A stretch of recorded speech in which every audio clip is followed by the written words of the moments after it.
Chapter 976. The Somir crystal was also known as the Somir or in the game. When it was first discovered, it was thought to be a crystal or that was rich in magic. Later on, people gradually discovered another characteristic of this crystal: the ability to crystallize. The Somir crystal had the ability to crystallize any living organism that came close to it. However, the crystallized organism did not lose its life. Instead, it was transformed into a kind of life form made up of crystals, a semi-crystallized organism. As this ability was not only effective on animals, it also had the same effect on plants. Therefore, large areas of crystal forests were often found around the Somir crystal.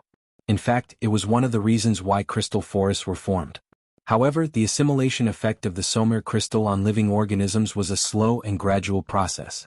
It usually took a few years or even longer to complete the process. According to Tullman's description, the soldiers of the three empires were affected by the crystallization disease after only 2 or 3 days of entering the final battlefield.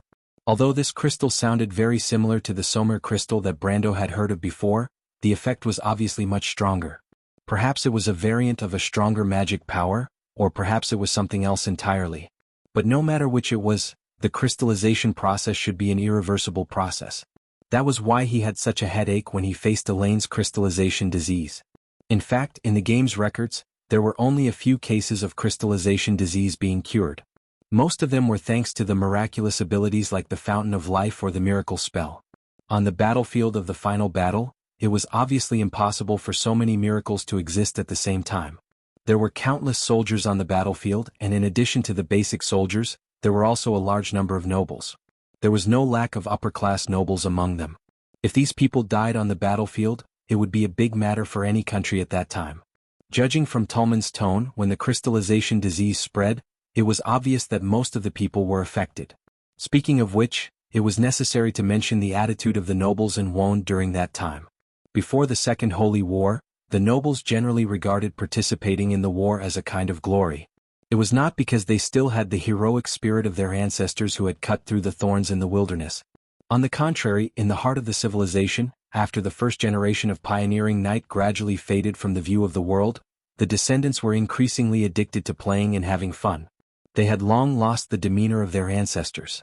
During the War of the Holy Saints, the human nobles could easily die for a word or a promise. But today, after 1,000 years, this kind of behavior was regarded as something that only fools would do. The nobles were not afraid of war because it was not a matter of life and death for them. This was especially so for the Empire of Cruz. There were very few records of upper-class nobles dying in the war. Unless they were too unlucky to be shot by stray arrows, or died of diseases because they could not acclimatize to the climate. Even if they were captured, they would still be treated with dignity. For their enemies, hostages meant a large sum of ransom. To this day, most of the nobles still reminisced about that era.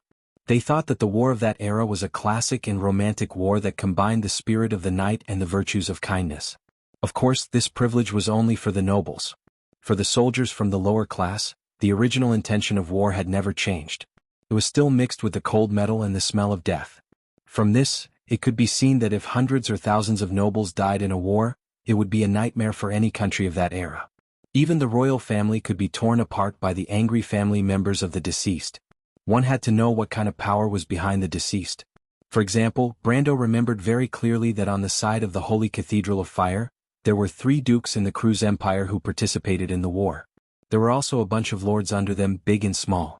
Behind each of them was a tangled and complicated network of relationships. It was not an exaggeration to say that it included the bloodlines of the nobles in the entire empire.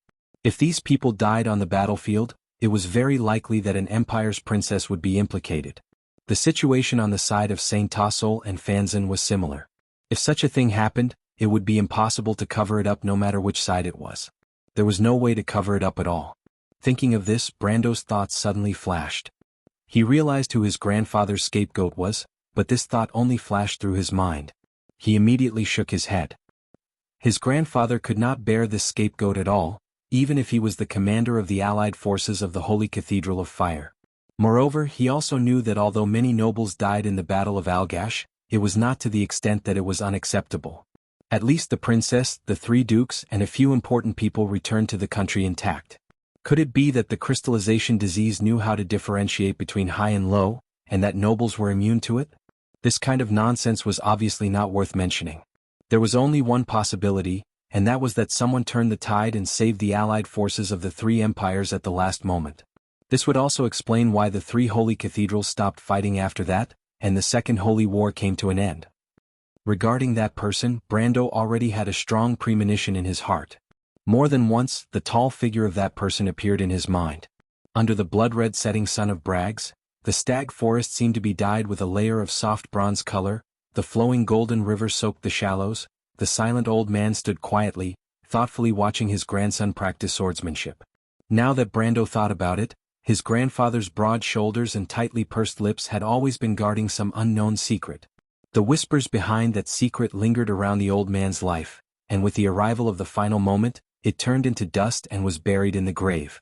And at this moment, it was finally time for this secret to be revealed. Facing Hao Ren's questioning gaze, Tullman did not keep Hao Ren in suspense and told him everything that happened at that time. The crystallization disease seemed to have spread overnight among the allied forces of the three empires, and countless people were infected. Although the crystallization disease was not that serious at first, under the influence of the magic of the Somir crystal, all the infected became manic and agitated, gathering together to attack each other, or attack the normal people who tried to separate them. As more and more people joined them, the situation in the Alcala area gradually became out of control. Some people fled out of fear, and among them were nobles who commanded the army, and the number of normal people gradually decreased to the point where they could barely keep themselves safe. Under the circumstances at that time, discussing how to solve the problem was already a joke. The only thing left to do was to wait for death, and the only thing left to do was to gamble. The Buga sorcerer suggested that perhaps they could break the Somir crystal in the Holy Cathedral, or throw it into some spatial turbulence through magic. Although this may not change what had happened, at least it could stop the situation from worsening. After a few rounds of discussion, this proposal was approved by most of the remaining people, but the question was, who would do it? In the ruins of the last battle, there were countless soldiers infected by the crystallization disease wandering in the fog. Just passing through them to reach the temple was as difficult as ascending to the heavens, not to mention the dangers in the mysterious temple. It was simply impossible to predict what kind of dangers there would be. It could be said that carrying out this mission was suicide, and not everyone was willing to do it because to complete this impossible mission, it was obviously not enough to rely on the strength of a few people. What they needed was an army, and an army needed a commander. Ironically, in order to compete for the so-called inheritance of the Myurnas, no one in the three empires was willing to be left behind. As soon as the news spread, most of the nobles, including the commanders of the Imperial Coalition forces, entered the fog immediately for fear of being left behind. At this moment, none of these noble commanders came out of the fog again. And the remaining people in the coalition forces who were qualified to command the army had either fled or were unwilling to enter the fog. In the end, the Bugas found that only one person perfectly met their expectations, and that was Darius, who was under house arrest by the Silver Queen. In terms of seniority, he was originally the commander of the coalition forces on the side of the Holy Cathedral of Fire, and his prestige was definitely enough. On the other hand, because of his disagreement with Constance, he escaped the disaster in the first place and was not infected by the crystallization disease. Now all that was left was his own will. But as Brando expected, after learning the ins and outs of the whole thing, his grandfather did not say a word and took over the position of commander. This may seem inconceivable to others, but at that moment, Brando somewhat understood his grandfather. This was not only because of the pride of being a soldier, but also because in the fog, there was the woman he loved deeply. As the old man grew older, he had to succumb to time and fate, and his tall figure gradually stooped. In his silent heart, there was also a different kind of pride and passion. It was a pity that he had never seen his grandfather in that era. In Brando's memory, a vivid memory belonging to that old man seemed to gradually yellowed and faded, and then overlapped with another image. In that image, Brando saw a cloud of flags, a sea of night, and a man standing in front of the tide-like army, the marshal of the Holy Cathedral of Fire, and the undying ambition in his heart. That was an era that belonged to Erwin Anson and his two important ministers. One was in front of him and the other was forever in his memory. Erwin in that era was far more glorious than he was now. Brando gradually became silent, just like his grandfather. He listened to Tuman talk about his grandfather's success. It was like a hero in a classical myth who survived a desperate situation and often saved the day in the most impossible situation. The people of Cruz, the people of Fanzin, and the Wind Elves finally put down their prejudice at the most critical moment and united together. Just like 1,000 years ago, they accepted the command of a human. They passed through the final battlefield filled with fog, opened a bloody path from the encirclement of the semi-crystallized creatures, and overcame the layers of illusions. It was like the ancestors who walked through the blood and thorns in the Dark Era to reach the holy cathedral with unyielding will. Your grandfather broke the crystal, and the huge crystal pillar was split into two. After it collapsed, it lost its magic. Not only did the crystallization disease stop spreading, even the crystallized human and elven soldiers gradually returned to normal, Tumen said slowly. That crystal is still in the Museum of Felon. Anram erected a wordless stone tablet for it to commemorate the heroes of the past. It's just that few people know its origin. Why a wordless stone tablet? Brando asked quietly. Sword St. Darius, his grandfather had saved the three empires. It could be said that Kurletz, Farnazane, and even countless nobles of the Wind Elves owed him a favor, but what he received was an unfair trial. Brendel's heart was already filled with cold, murderous intent. If he found out who was behind all this, he would definitely make them regret everything they had done in the past. Because the Cardeloso family still had descendants, and because Darius' grandson's name was Brando. Unexpectedly, Tumen shook his head and said a little heavily, I know what you're thinking, little guy, but it's not what you think. It's your grandfather who took the initiative to accept the trial. Brando was stunned. What? He couldn't help but blurt out. Because if he didn't accept the trial, the Silver Princess would die. Garden of White Roses, tap tap. Two crimson boots with golden roses on the tips stepped on the footboard of the carriage one after another, followed by a wave-like dark skirt. The Empress of the Empire, Constance, elegantly walked down the carriage with the help of a maid. Two women hurriedly stepped forward and rolled up her long skirt. Her Majesty the Empress glanced around coldly. Her furrowed brows showed that the supreme ruler of a vast territory was not calm. Your Majesty. The two rows of maids bowed. Constance ignored them. She quickly walked past them and through the corridor. Her cold face seemed to be pregnant with a storm of anger. Bang! The golden walnut door of the sleeping chamber was pushed open. The maids' outstretched hands froze in midair. They looked at the bad-tempered Empress in shock, but the latter had already said coldly, You may leave. The maids didn't dare to disobey her orders. A few of the noblewomen looked at each other in bewilderment, then bowed and left. The room quickly quieted down. She rejected you again? After a while, the soft voice of the Dragon Empress came from the sofa, as if the lady was there. She asked in her usual calm tone. But Constance didn't need to turn her head to know that the expensive golden camel fur sofa made by Sedaris was empty.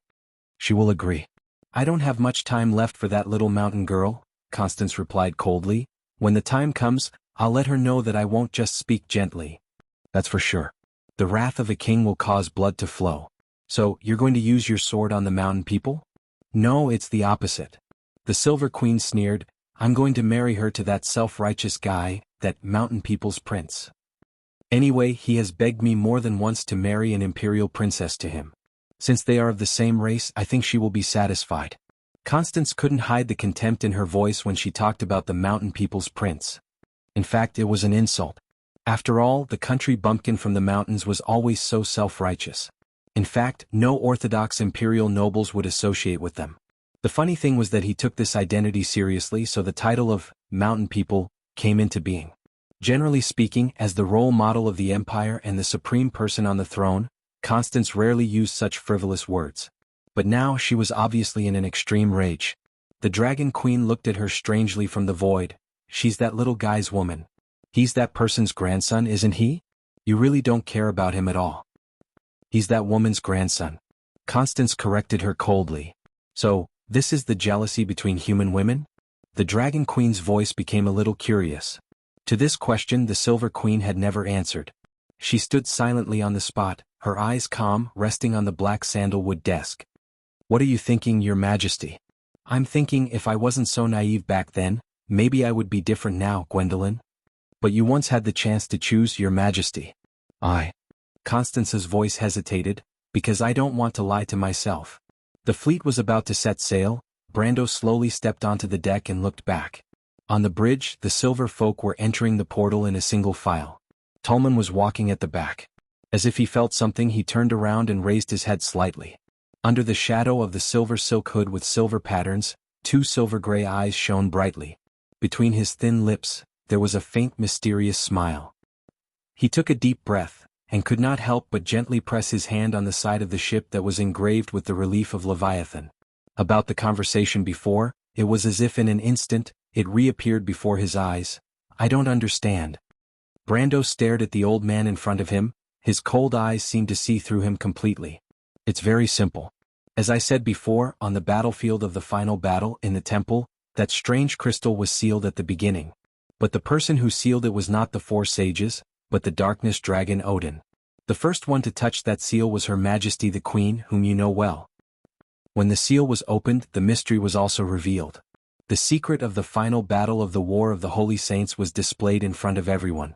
Because I was with your grandfather at that time, I don't know what they saw, but I only know one thing.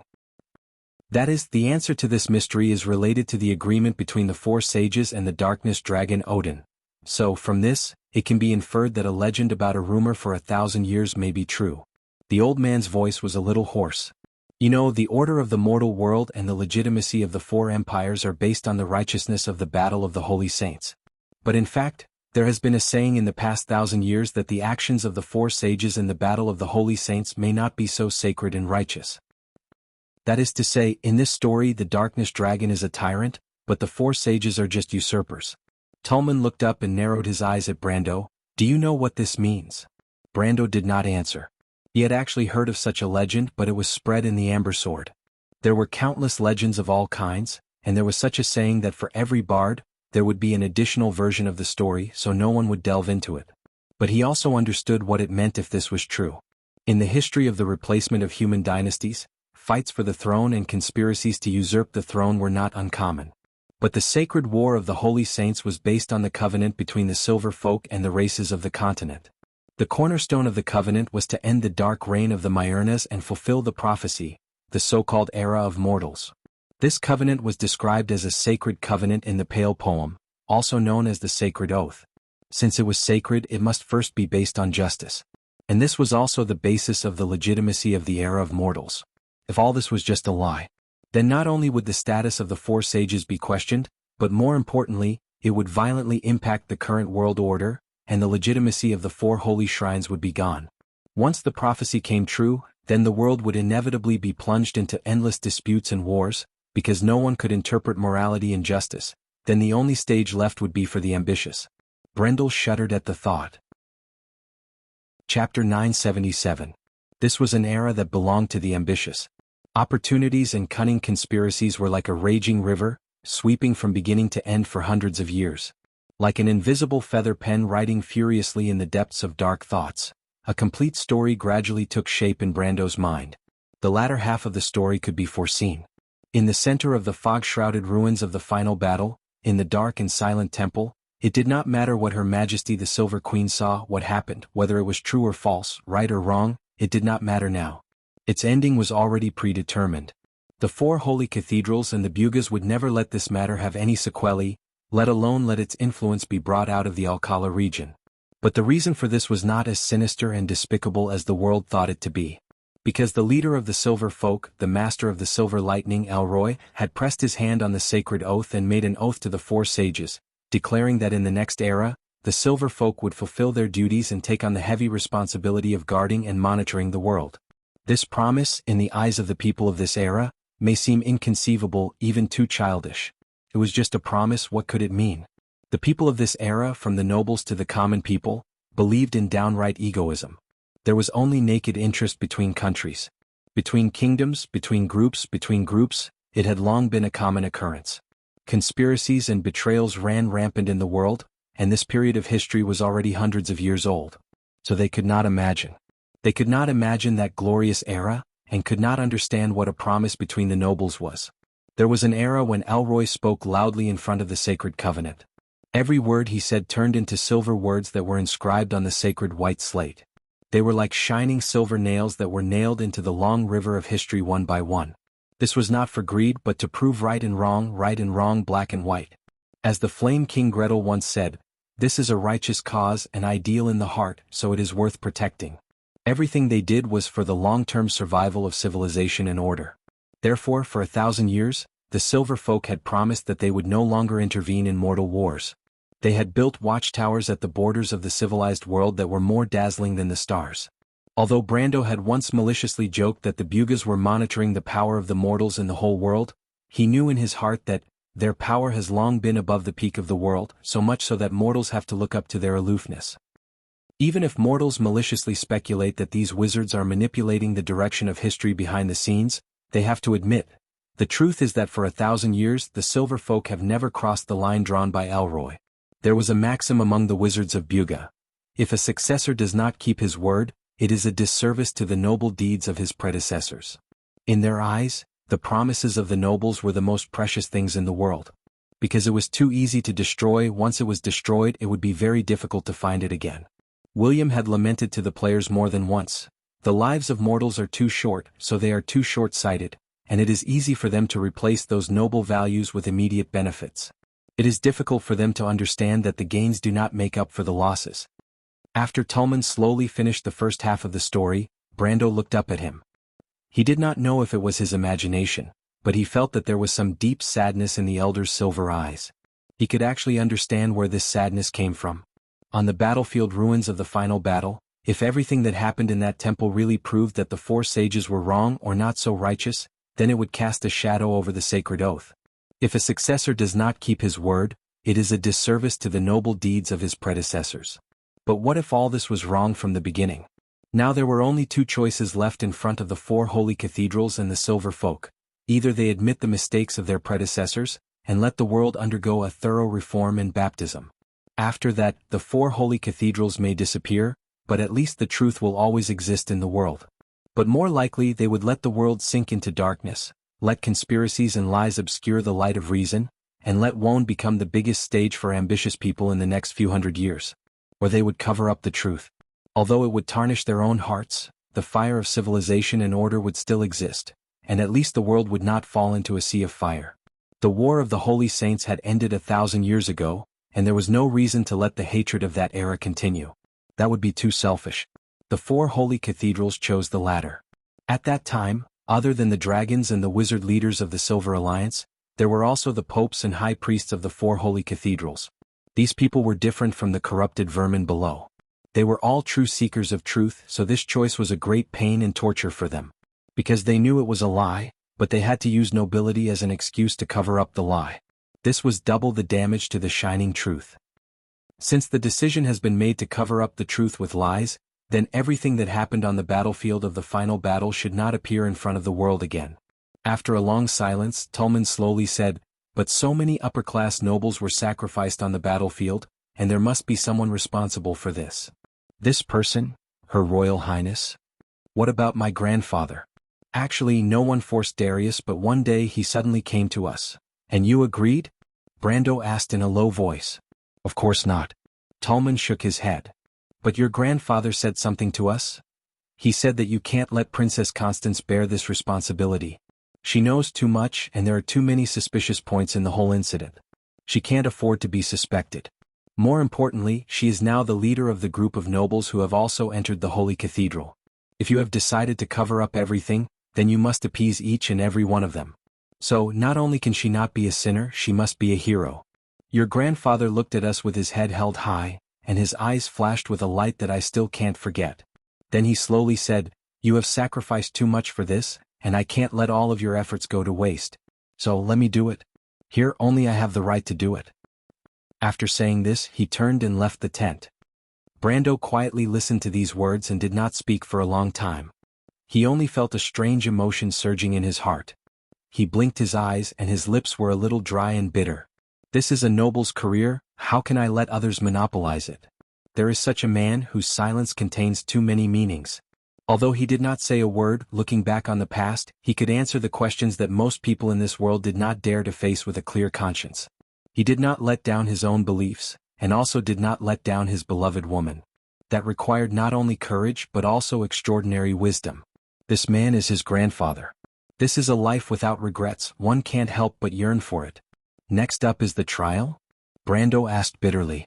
He originally thought that his achievements had surpassed the figure in his memory by a lot, but now it seemed that it was just a child's play. This thought made him feel ashamed. Next up is the trial. Tolman replied in a deep voice, "That trial? Those who truly understood the truth knew that it was just a child's play. There weren't many who dared to face that lie, so there were only a few who were present. Most of the others were missing their seats. So most people think that it is a secret trial, but the truth is not like that. This is the last dignity left for your grandfather. But as a good friend of your grandfather, I was present at that time. After the trial, your grandfather should have been secretly executed, but because of the reason you know, he was only relieved of all his duties and reputation, and secretly sent back to Erewhon. After that, almost no one has heard any news about him. In fact, in the whole of Wond, there are only a few people who really know that your grandfather is still alive. These people, including the high priest of the previous generation of the Holy Cathedral, chose to self-destruct because they could not bear the torment in their hearts. Do you know? Tolman suddenly said, at the end of the trial, the Supreme Being of the Holy Cathedral of Fire, the teacher of the current Holy See of the Holy Cathedral of Fire, turned around and whispered something to me. Today, how can we still pursue the truth and right? This sentence set off stormy waves in Brando's heart. At that moment, he suddenly understood why the whole continent fell into complete darkness 60 years after the War of the Holy Saints. Even the Third Holy War was called the most chaotic and the darkest war of the mortals. In the following hundreds of years, it was an era of intrigue. Opportunities and cunning conspiracies were like surging undercurrents, sweeping from beginning to end for hundreds of years. With the advent of the Slate War, the Wizards of the Light were also forced to put down their pride and join the War of the Mortals. In that war, the sky and earth changed, blood flowed like rivers on the earth, and the order of the past completely collapsed. Then the eternal night came and the power of dusk fell uncontrollably on the earth. The surging torrent of history at this moment was like a long river that flowed endlessly, surging towards him without stopping. The lock on the dusty Pandora's box finally opened in Brando's heart with a click. We are all sinners. The light of civilization has been extinguished at this moment. Next it will be a long winter night. Perhaps in my lifetime I will not see it light up again. Although the 4 holy cathedrals covered up all the secrets of the final battlefield, you could lie to everything but you could not lie to yourself. In the hearts of Vala and his legendary teacher, the believers' belief in justice and truth was uncontrollably shaken. The holy cathedrals had lost their reliance on justice and glory, and everything they believed in naturally became a castle in the air. The confusion of the higher-ups inevitably spread throughout the holy cathedrals. This confusion, after brewing for nearly half a century, uncontrollably turned into a kind of panic. If people realized that everything they had insisted on before was wrong, then what was the point of their persistence? Furthermore, was the world created by the 4 sages really so correct? This is the source of everything. Tolman laughed bitterly. The bitter fruit is self-inflicted. It turns out that we made the wrong choice from the beginning. After that, according to the original plan, the dragon and the Holy Cathedral of Fire made a private exchange and Constance became the queen of the empire. This was not only to appease the nobles, but also to compensate your grandfather. However, her merits and demerits were selectively downplayed by the Holy Cathedral of Fire. After all, it was impossible for them not to have any complaints. But what we did not expect was that everything that happened in the Alcala region had an equally huge impact on the princess, who was still in her youth at that time. What we did not expect was that she eventually obtained the inheritance of the Dark Dragon. Later we found out that before returning to the country she had met your grandfather once. At that time she asked your grandfather if he was willing to correct the mistakes of history with her. My grandfather, he refused? Tolman nodded. But he also kept his promise. He never revealed a word of that conversation in his life. It was not until after his death that we received a letter from him. Brando only knew that his grandfather had written a letter to these Bugas before his death. He suspected that the same letter might have been sent to the Holy Cathedral of Fire and several other major holy cathedrals. From that letter we learned the true thoughts of the Crew's Queen. It turned out, she wanted to become the Dark Dragon. Become the Dark Dragon? Brando's heart skipped a beat. Not only that, we don't know what she saw in the Holy Cathedral, but she must have seen more than the nobles. She seemed to believe that what the 4 sages had done was a complete mistake, so she was determined to correct this mistake, whether it was for the sake of ruling the world or to uphold what she thought was right. This is? Brando asked in a low voice. The origin of this war, right? Tolman nodded slowly. Brando was silent for a moment. You knew all this a long time ago? A little earlier than you, Tolman smiled bitterly again. But we can't be sure if this is the true thoughts of the Queen. After all, she has been enduring for decades. She seems to be waiting for an opportunity, but no one knows what that opportunity is. Why didn't the Holy Cathedral of Fire stop her? Brando only realized that he had asked a stupid question after asking this question. He saw Tolman looking at him helplessly. The person involved back then was the current master of the Holy Cathedral of Fire, Vala. Presumably, Vala was still in deep confusion like everyone else. If the Holy Cathedral of Fire could not confirm that everything they did was right, then what reason did they have to stop the Silver Queen? What a sin. Brando couldn't help but groan. So, you didn't choose me, did you? What right do I have to stop Her Majesty? Of course you have, little one, the old man winked at him playfully. Don't think I don't know what cards you have in your hand that you haven't played yet. Brando immediately understood what the other party was talking about. Cruz's eldest son. At this moment he suddenly felt that he had shot himself in the foot by letting that guy stay. He couldn't help but say helplessly, well, having a trump card is one thing but the difference in strength is another. What right do I have to sit in the same position as Her Majesty? That does seem to be the case, but what she has done is too crazy.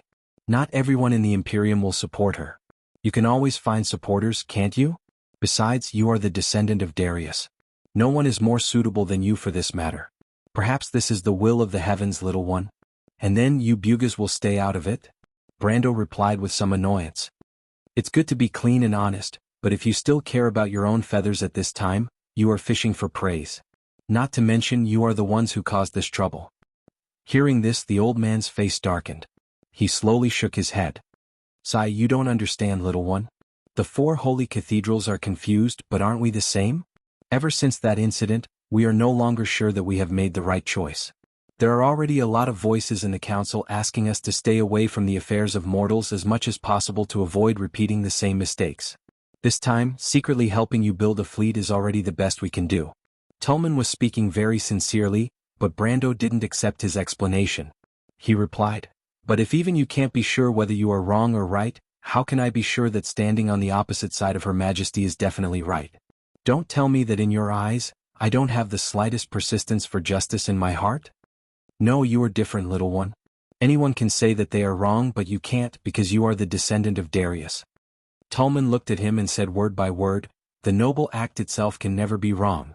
Even if we doubt our own choice, we will never think that those who sacrifice themselves for justice have the persistence for their ideals in their hearts. Do you understand? The old man patted Brando's shoulder. The long night of civilization is coming, and the flame will be extinguished in the ashes. But under the embers there will still be a flame. Perhaps our generation will never see it reignite again, but to you, it must be reignited and passed down from generation to generation, right? And this is the mission of the pioneers you are pursuing.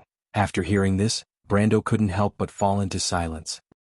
He looked to the west, and the red sun was slowly sinking below the mountains as if it was announcing the arrival of the cold night. However, in the dark night, who would hold up a torch that sparkled like stars? He looked up, and the image of the silent old man in his memory was unusually clear and distinct.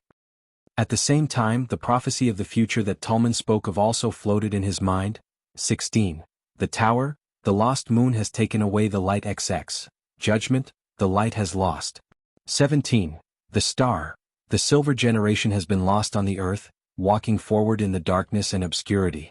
8. Strength, the coincidental meeting of the emperor and the fool. 9. The hermit, the rusty clockwork is being reset. XXI, the world, the sword that changes fate. Chapter 978. The stars were like dust. The silver-robed mages disappeared behind the door of light one by one. Tolman looked at Brando, who had his hands on the side of the ship, leaning forward to stare at him. He smiled slightly, then turned and stepped into the door of light. He was the last Buga to leave. The circular door of light on the bridge turned half a circle clockwise behind him, then quickly shrank into a spot of light, slowly falling to the ground like a piece of dust. Under the night sky, after the fierce battle during the day, Lone Port looked devastated. There was no one in the silent city at this time. Lone Port was not big to begin with. Except for the nobles who were reluctant to part with their properties, most of the civilians had already left or fled in the early stages of the war. The remaining refugees had been arranged on the ships by the Erewhon envoys by Brando. The nobles of Cruz were quite dissatisfied with the civilians occupying their limited survival resources in space. They had been arguing for a long time, but Brando could not be bothered with these people. This was a fleet that belonged to Valhalla and also belonged to him. He did not need to care. The silver fleet floated above the dock like a school of fish. Frigates of various sizes surrounded a few larger capital ships. In the middle of the fleet was the flagship Akhenaten. Under the clear starlight, the sailors tightened the ropes under the chief mate's command, and the silver sails were bulging. Brando listened to the command and his heart was calm. He saw that on the deck, Sergeant Marjorie from Yanalassu was commanding the sailors to roll the wooden buckets filled with fresh water and food off the deck. The lads who were going out to sea for the first time were not skilled, but they were diligent. Not only was the gangplank on the side of the ship not retracted, but an extra one was added. A certain lady who had always considered herself as the commercial ambassador of Erewhon, stood on the edge of the gangplank. She wore a thick fur coat, a mink shawl and a cute round hat. She seemed to be unable to withstand the biting cold wind at high altitude. She kept rubbing her hands and her exposed face was red from the cold. But even so, she still earnestly exhorted the sailors beside her. "You guys are so clumsy, it's really worrying. Be careful later. That's an elegant lady of noble birth. Don't scare her." "No problem, Roman lady." "That's right. Young mistress, you should go to the bottom of the cabin first. If anything happens to you in the cold, Sir Monarch will get angry again." Unfortunately, the sailors were very familiar with this young lady's temperament and were not afraid at all. Instead, they laughed and replied, Don't talk nonsense. Your lord has a good temper. He won't get angry." Roman hurriedly retorted. Although she said so, she still looked at Brando with a guilty conscience.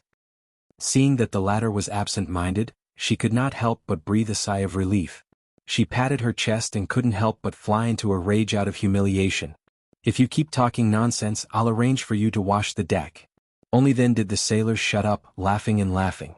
Brando waited until the young lady turned her head before he withdrew his gaze.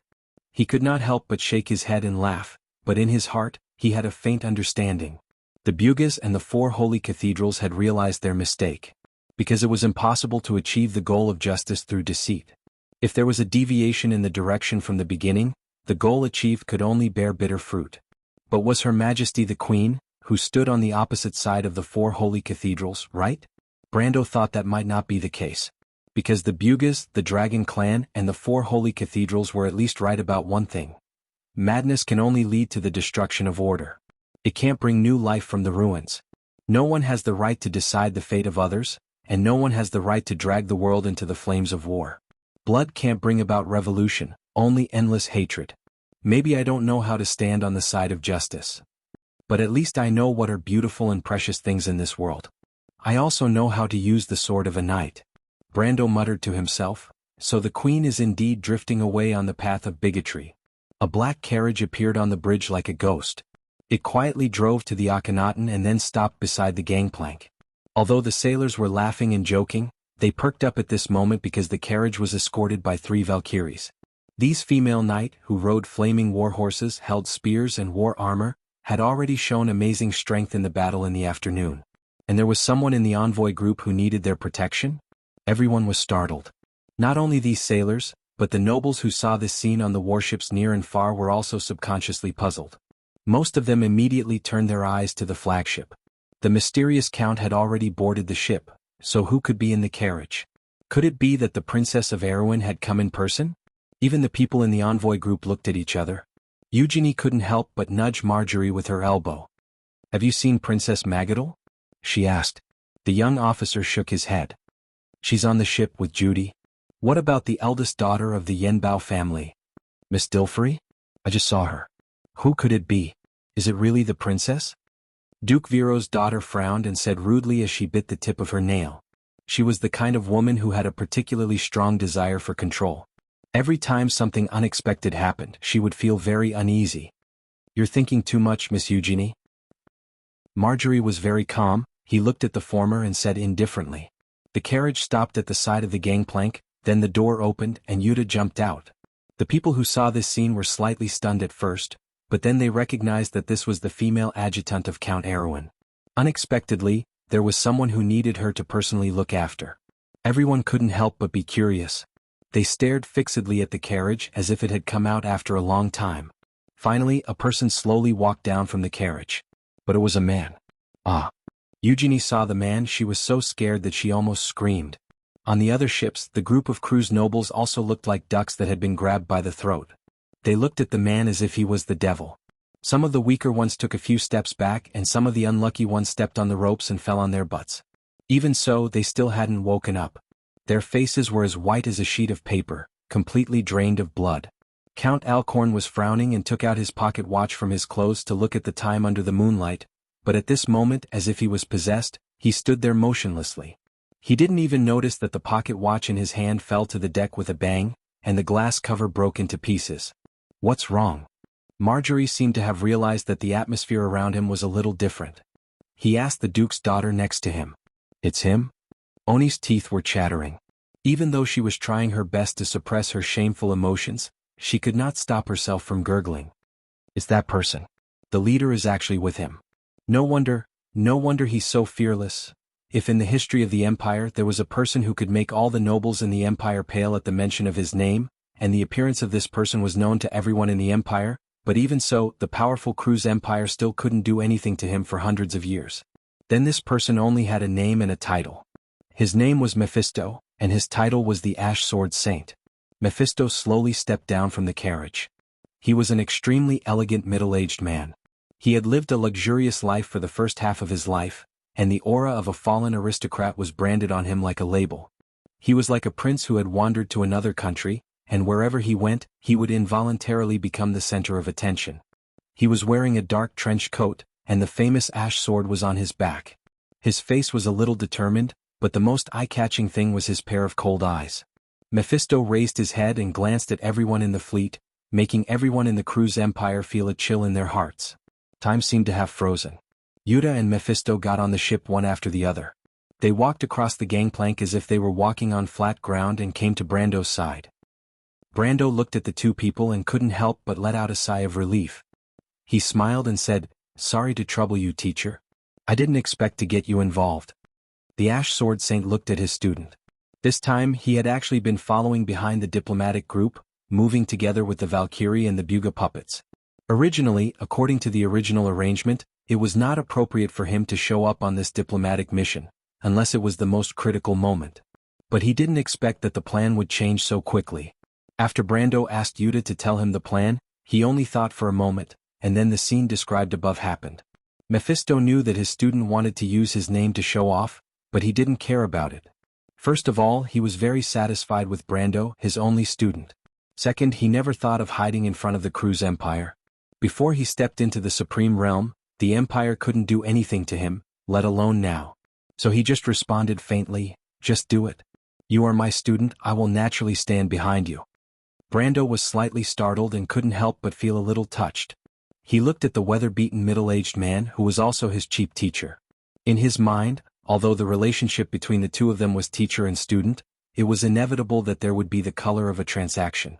After all, from the beginning this relationship was maintained by equivalent exchange. He didn't expect that after going through so much, the other party seemed to really treat him as a student.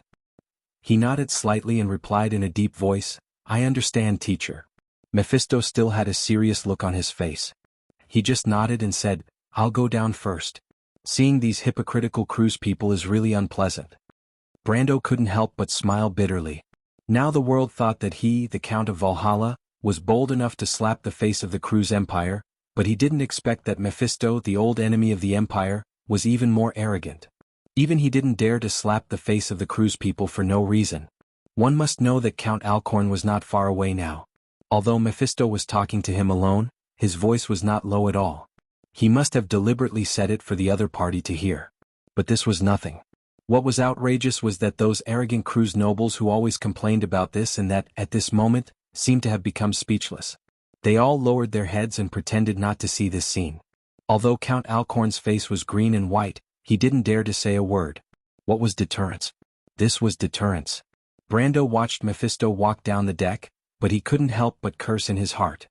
He didn't see his teacher say this when he saw the beautiful Legion commander of the Azure Firmament. It was really hypocritical. But thinking of this, he also remembered that he hadn't heard any news about Veronica for a while. Although the lady was from Cruz, she was one of the few people he respected. For a moment he couldn't help but worry a little. At this time, the black carriage was arranged by the Roman to board the Akhenaten. The sailors couldn't help but be puzzled. "Miss Roman, didn't you say that there was a noble and elegant lady in the carriage? That doesn't look like a lady at all." Why isn't there a lady? The merchant girl quibbled. Didn't you see? Miss, you're not talking about Lady Yuta, are you? Isn't she the leader of the mercenaries? How can she be considered a noble and elegant lady? The sailors suddenly became noisy. Merchants have to be trustworthy. Of course we have to be trustworthy, but loopholes in words can also be exploited, right? The Roman smiled. Iske, for a moment the sailors booed. But the merchant girl didn't care at all. She asked the sailors to put away the gangplank, then went to Brando's side and proudly made an okay gesture. Brando was unmoved. He pinched the tip of her little nose, then said to Yuta who was beside him, "Is everything loaded on the ship?" Yuta nodded. "The puppets and gargoyles have been loaded. But my lord, there aren't many gargoyles left. If the dragons attack again, they will definitely come again.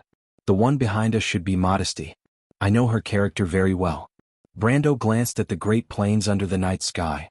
The scattered stardust dotted the dark curtain, but the most dazzling of all was the constellation of Dragon King Bahamut in the eastern sky. Just beside this majestic star chart was a patch of darkness. It was said that before the War of the Holy Saints, this constellation belonged to the Dark Dragon. It had already fallen for thousands of years. The Roman raised her eyebrows and raised her head, trying to escape from Brando's evil clutches. But she was just a pitiful little witch. How could she be a match for a warrior like Brando? Not long after, she looked at this hateful guy with tears in her eyes. "Brando, if you don't let go, I'll bite you." As if to make this threat more convincing, the merchant girl showed her white and sharp canine teeth. Brando smiled and let go of his hand. The latter hurriedly took a step back, rubbing his red nose and staring warily at Brando. "Can they catch up with us?" Yuta looked at the young couple with interest and asked. "Yes, the dragons are much faster than the oldest frigates. Plus we're carrying the refugees." Brando replied. "Then if we set sail now, won't they catch up with us at sea?" Yuta frowned. "It doesn't matter." Brando thought that Modesty might join the battle herself after learning that the Bugas had intervened. But he still replied calmly, "They can't stop us. Yuta, go and inform the Shire and Marjorie to come to the drafting room." "Oh yes, and the fat man." Yuta nodded and was about to leave when Brando called her again. "Wait. What's wrong?" The mercenary leader turned around in confusion. "Yuta," Brando hesitated before asking, "I remember you seem to know my grandfather." Yuta was slightly startled and then reacted. Her eyes lit up and she replied with some reverence, "Yes, my lord. In Erewhon, how could anyone not know your grandfather? Lord Darius, in that era he was one of the two pillars of the kingdom, but—" She looked at her lord with some appreciation, thinking that this was probably the so-called family inheritance of the nobles. Both the grandfather and the grandson were so outstanding. But why did some nobles decay from generation to generation? It was not the first time she was puzzled about this question, but she could not think of an answer. But what? Yuta seemed to have taken a while to make up her mind to continue this question. She replied, "But my lord, when your grandfather became famous, I wasn't born yet. In fact, I saw him after he went into seclusion." "My lord." She looked at the young man in front of her and replied, "You know, near Bragg's. In fact, I saw you at that time." "What?" Brando was stunned. He never dreamed that he would have such a relationship with this mercenary leader. "My lord, do you remember that I told you about my past?" Recalling the things that happened before, Yuta's voice could not help but lower. "My sister and I were still adventurers at that time. Later we were persecuted by the nobles and had no choice but to go into exile. Later, my lord, your grandfather saved my life. Unfortunately, my sister was not so lucky and did not survive until then. It was at that time that I saw you and your grandfather." She could not help but smile gently and made a gesture. "At that time, my lord, you were only this tall." Brando was stunned for a moment before he reacted. There seemed to be such a thing in his memory, but before Yuta mentioned it, it was just a small episode in his childhood memory. It had long been blurred. He took a deep look at the mercenary leader and asked, "You recognized me from the beginning?" Jana shook her head. "That was something that happened a long time later. Only then did I realize that the old man was the famous sword Saint Darius. Later on, I deliberately collected some information about him, but I didn't dare to publicize it. Later on, when I met Milord, I didn't recognize Milord at first. After all, Milord was still so young at that time." She couldn't help but laugh. Who would have thought that such a cute little fellow at that time would grow up to be such an indomitable man? Compared to Milord, I was really a failure. Later. After that incident in Shaflin town, I confirmed your identity from Lord Coden. From then on, I decided to follow you wholeheartedly. The mercenary leader recalled with some emotion. She subconsciously looked at her sword. My lord, she raised her head, is there anything else? Brando shook his head and felt that it was a pity. He originally wanted to know more about his grandfather from Yuta, but he did not expect that she did not know more than he did. Nothing, he replied. You can go now, Yuta. Thank you. It's my pleasure, my lord, the mercenary leader replied with a smile. Suddenly she thought of something and asked, By the way, my lord, is your aunt doing well? My aunt? Brando was stunned for a moment. His mother had a few aunts in Karsuk, but there was very little contact between them in Cardareg and his family. He had never seen those relatives in Cardareg, so he did not understand why Yuta suddenly asked this question. Yes, it's the lady who was with your grandfather at that time. Speaking of which, she was the one who saved me first, Yuta replied. I haven't seen that kind lady for a long time, and I haven't found a chance to thank her. What? Brendel was stunned for a moment, because there was no such person in his memory. He could not help but rub his forehead, wondering if his memory was too blurry and he missed out on many details. He only remembered that he was practicing swordsmanship at the sawmill by the river, and it was his grandfather who saved a woman. As for whether it was Yuta or not, in fact he could not remember clearly. As for whether there was another woman at that time, it was even more impossible to talk about. However, in his memory he only remembered that there were not many outsiders who had contact with his family. Other than some of his father's business friends, his grandfather basically did not have any contact. Every day he just supervised his swordsmanship. Could it be that he remembered wrongly? Brando could not help but rub his forehead, feeling a headache coming on. My lord? Yuta looked at him worriedly. It's nothing, Brando shook his head. My aunt, she... Well, it's okay, I'll bring you to see her next time. The mercenary leader nodded in satisfaction, and did not hear any hint of perfunctory intention. Chapter 979. There were no lights on the entire fleet. It was like a school of black fish floating in the night sky.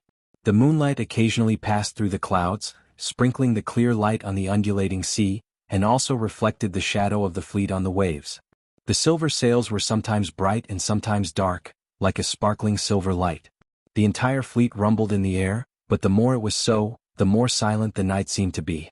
The entire vast sky of the sublime inland sea seemed to be shrouded in this strange atmosphere.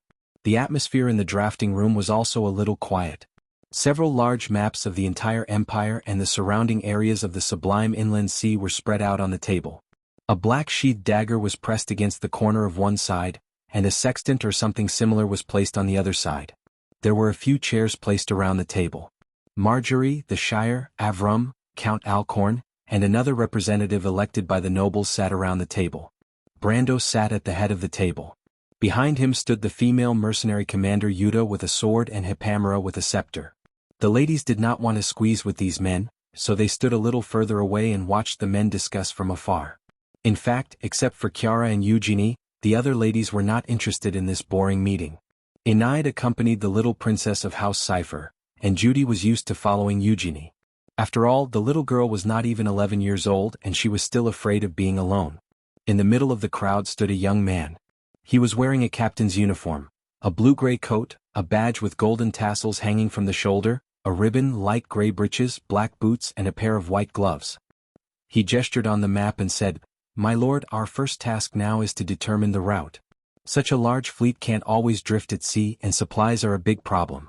Therefore we have to find a suitable target port. This place must meet the following conditions. First, it must be able to accommodate our fleet. Second, it must be able to provide us with sufficient supplies for a long time. Third, and most importantly, the port must have an attitude towards us. This is also the guarantee of the first two conditions. To be able to accommodate a fleet like ours, it must be at least a grade 1 port. There aren't many such ports around the sublime inland sea.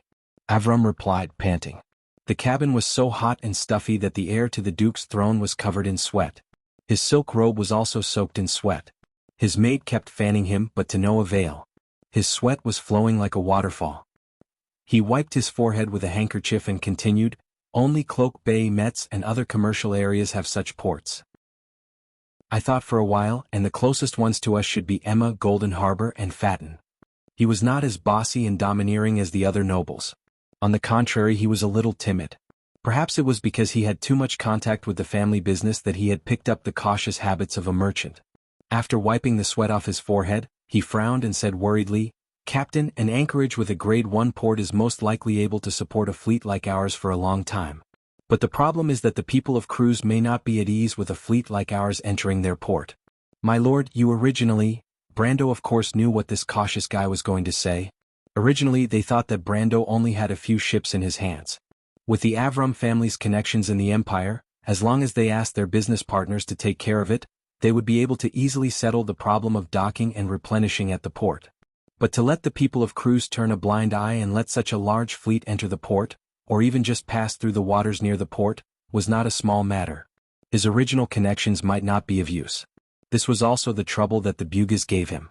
Brando would never have thought that such a large fleet would arrive at the Empire. But of course he would not let Avram finish his sentence. He interrupted him with a look and said, "I know, you don't have to worry. You just need to inform your friends in advance and let them rest assured, lest the people of Cruz think that we are their enemies." "Is that so?" Avram muttered in his heart. Was it really that simple? Such a large fleet that did not belong to them suddenly appeared in the Empire's territory. The people of Cruz who were in charge would not even be able to sleep well. It was a little too much to say that they could rest assured. It was just that these days, Brando had already established an unquestionable authority in the diplomatic group, so these doubts could only rot in his stomach. He would never speak out rashly. Brando's eyes swept across the yellowed maps, his eyes moving along the rugged coastline of the sublime inland sea as if he was thinking. After a long while he made a decision. "Let's go to Fathom." For a moment, the room was so quiet that even a pin drop could be heard. Everyone followed the young count's gaze to find their final destination. The two nobles of Cruz were obviously more familiar with their homeland. Fathom was located in the province of Emmeline, located at the estuary of the Marigold River. The province of Emmeline was east of the short Main Mountains, which happened to be the westernmost point of the Metz region. It was the northern gateway of the Evergreen Corridor. This was the heartland of the Northwest Territory of the Empire, and Fathom Port was the center of this region. It was also one of the largest ports in western Metz. Count Alcon glanced at the map, frowned and said, "Isn't this place too close?" Brando glanced at him and understood what he meant. Was Fathom Port too close to the Evergreen Corridor? He was afraid that the army of Jorgindy Ridge would come all the way north after breaking through Fort Azaf. After experiencing a life of panic and desperation, he finally had a chance to catch his breath. He did not want such an experience to happen again. He shook his head gently. In fact, the reason why they chose Fathom Port was not a spur-of-the-moment decision. Tumen had chosen this port for them a long time ago. Although the Bugis did not say why, Brando believed that the other party must have some information, but for some reason he could not say it so directly. He could even boldly guess that the Silver Folk might have used their monitoring stations on the ground.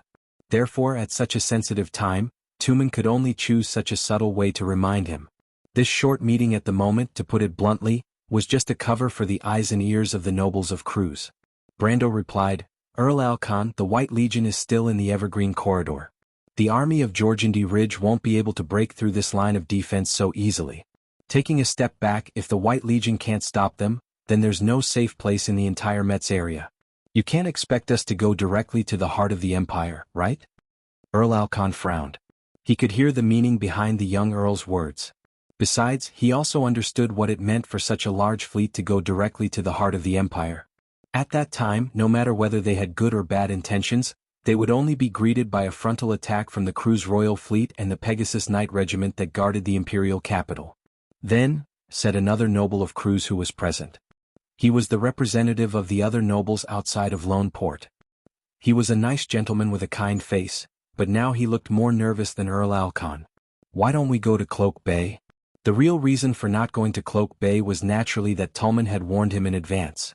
Most of the nobles who knew about the final battle were now rooted in this area. Needless to say, these people must be Her Majesty the Queen's hardcore supporters. And in the past few decades, the Silver Queen had never put the nobles in this area in an important position. She only let them firmly control the Empire's navy. This news made Brando more vigilant than Her Majesty the Queen's attention to these nobles. Obviously, Constance regarded these people as an important support behind her. She wouldn't put them on the table unless it was a critical moment, which was commonly known as a trump card. Knowing this, Brando naturally wouldn't foolishly walk into the other party's trap. Between Cloak Bay and Metz, it was obvious that the former couldn't be approached no matter what. But he couldn't say that now.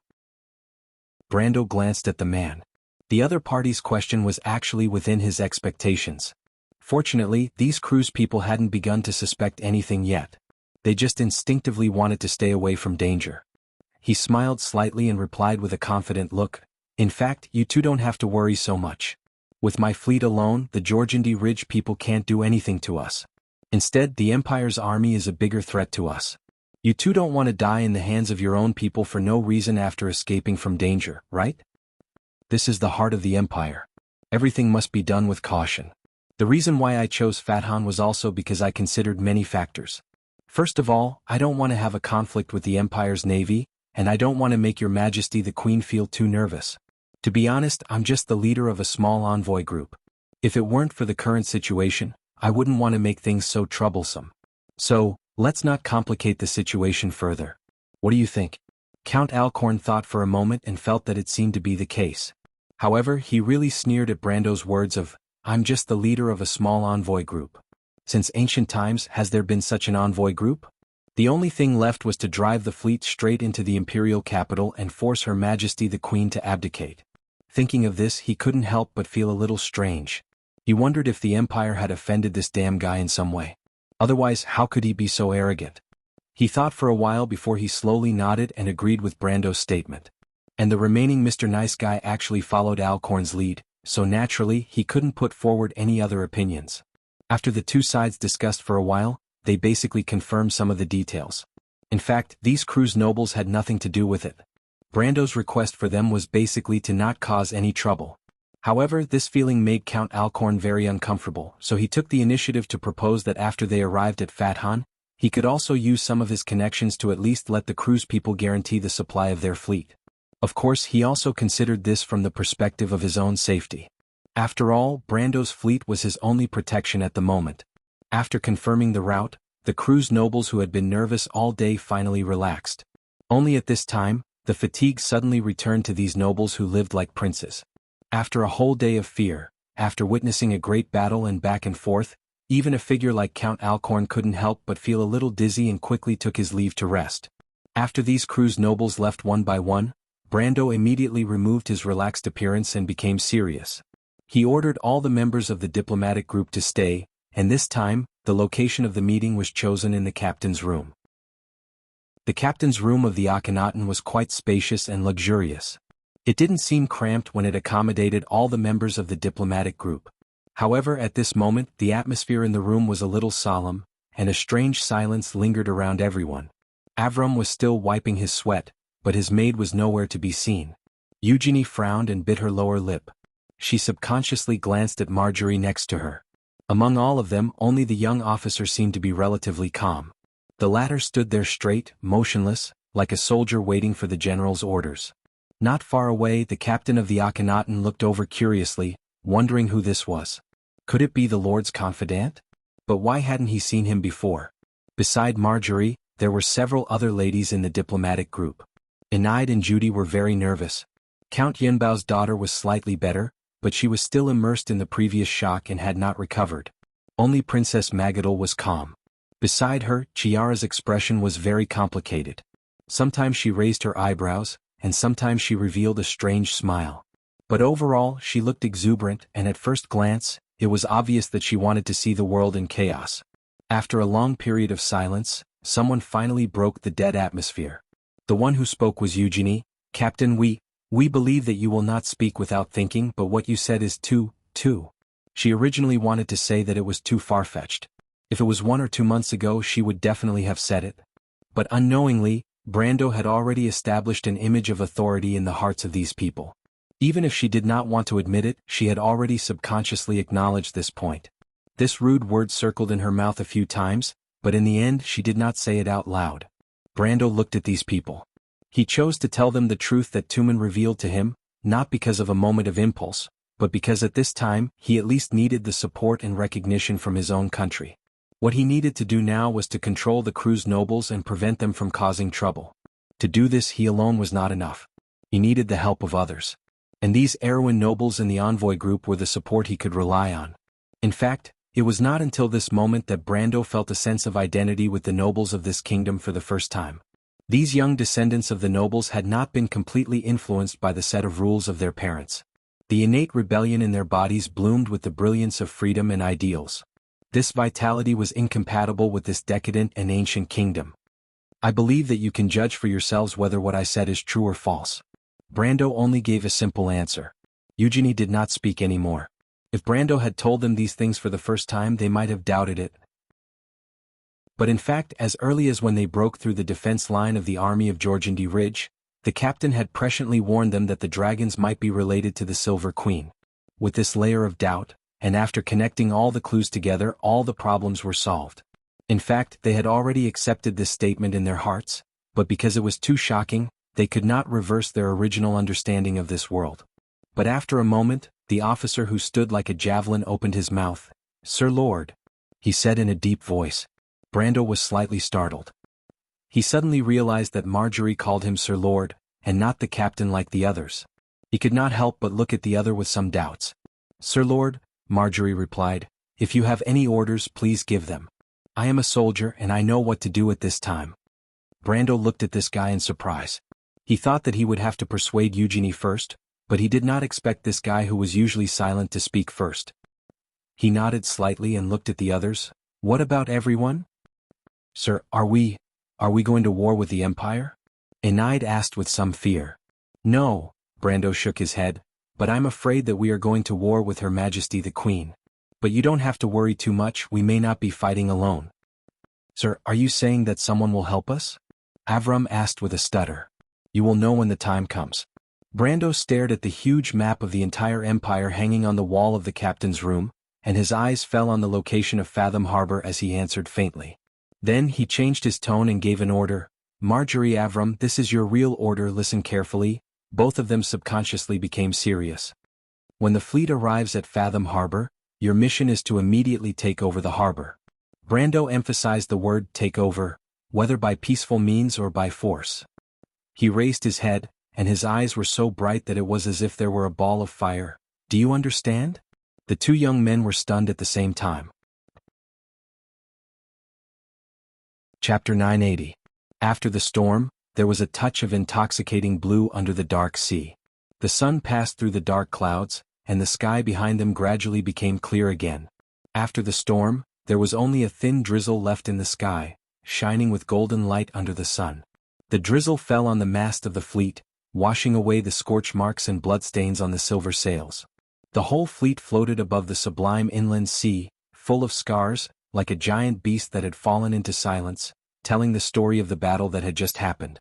The group of dragons was retreating like the tide. Modesty flapped her wings that covered the sun, and the clouds that were sucked into the vortex under her wings were torn apart like a torrent hitting a reef, turning into scattered flame fragments. She confronted the human fleet in midair, staring at them with hatred.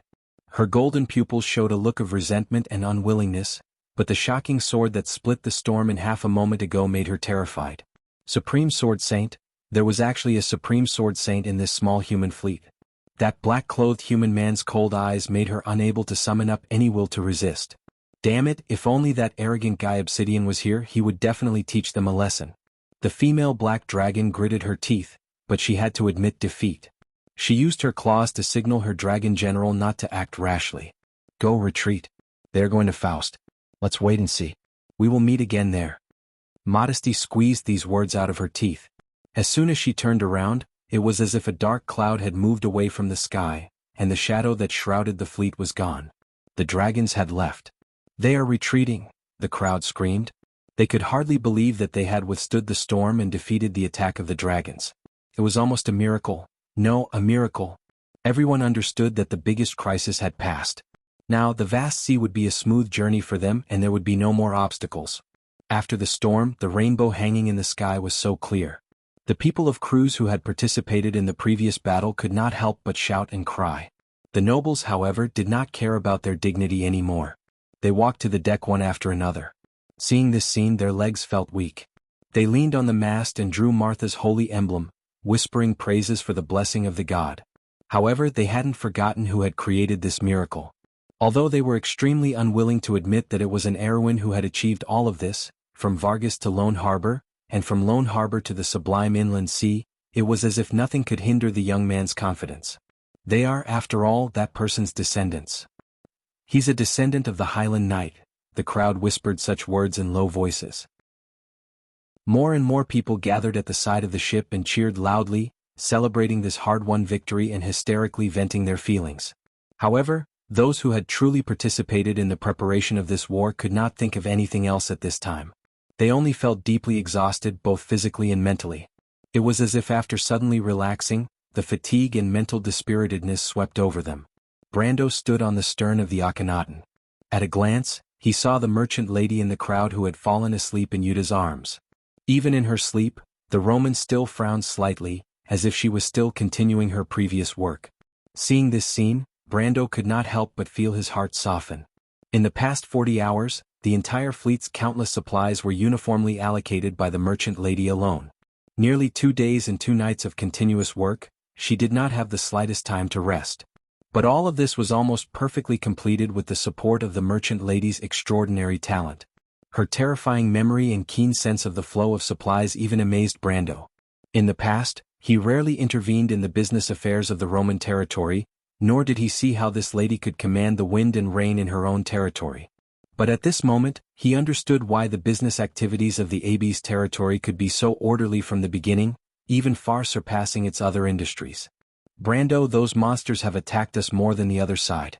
There are 16 small boats and 4 large ships on the other side. Their consumption of magic crystals and ammunition should be much lower than expected. If the 27 ships on this side run out of ammunition, you can find a way to balance it from the other side. Also, the little Roman carefully reminded him with a pair of dark circles under her eyes, the ship that was hit was the Deer and 3 other ships. 2 of them fell into the sea. The ships that fell into the sea should be carrying food and drinking water, which is a third of our supplies. I've already placed the remaining transport ships in the middle of the fleet. Brando, you have to be careful and protect them. After saying those words, she yawned, tilted her head and fell into a deep sleep in his arms. She even snored softly as if she was not worried that Brendel would take advantage of her, which made Brendel smile bitterly. It was a pity that Brando wanted to give the merchant lady who had been following him wholeheartedly since Butchie a warm hug, but the fleet could not leave his command for even a moment. He could only cruelly leave the latter in Yuta's care. Thinking of the battle that had just ended, he felt a little lucky. It was a rare storm on the sublime sea. Lightning fell like a curtain from the dark clouds. However, the storm was not only a hindrance to the humans, but also to the attack of the draconic beasts. That was the reason why he pushed the fleet to deviate from their course and plunged into the dangerous storm.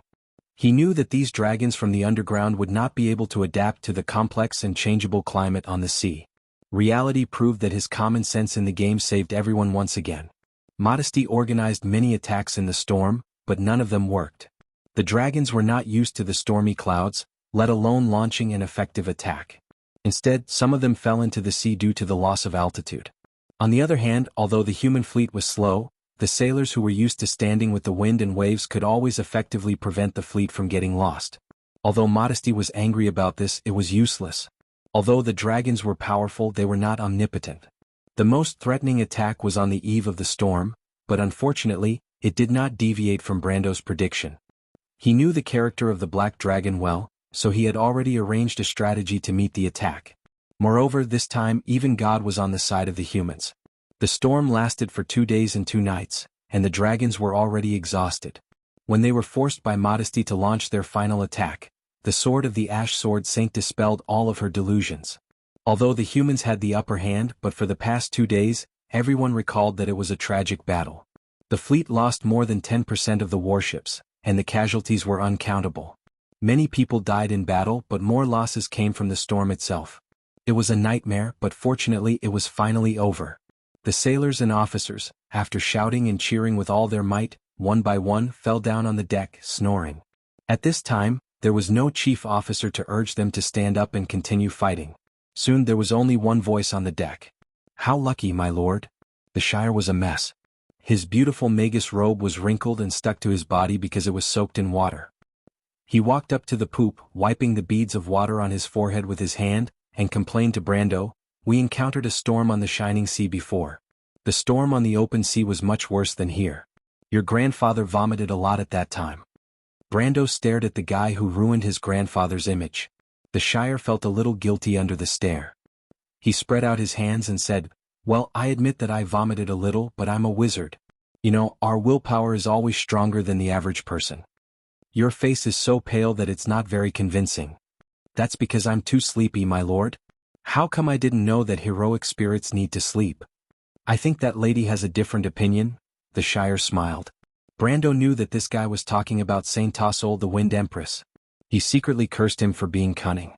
He didn't dare to expose that elf's shortcomings. Tap.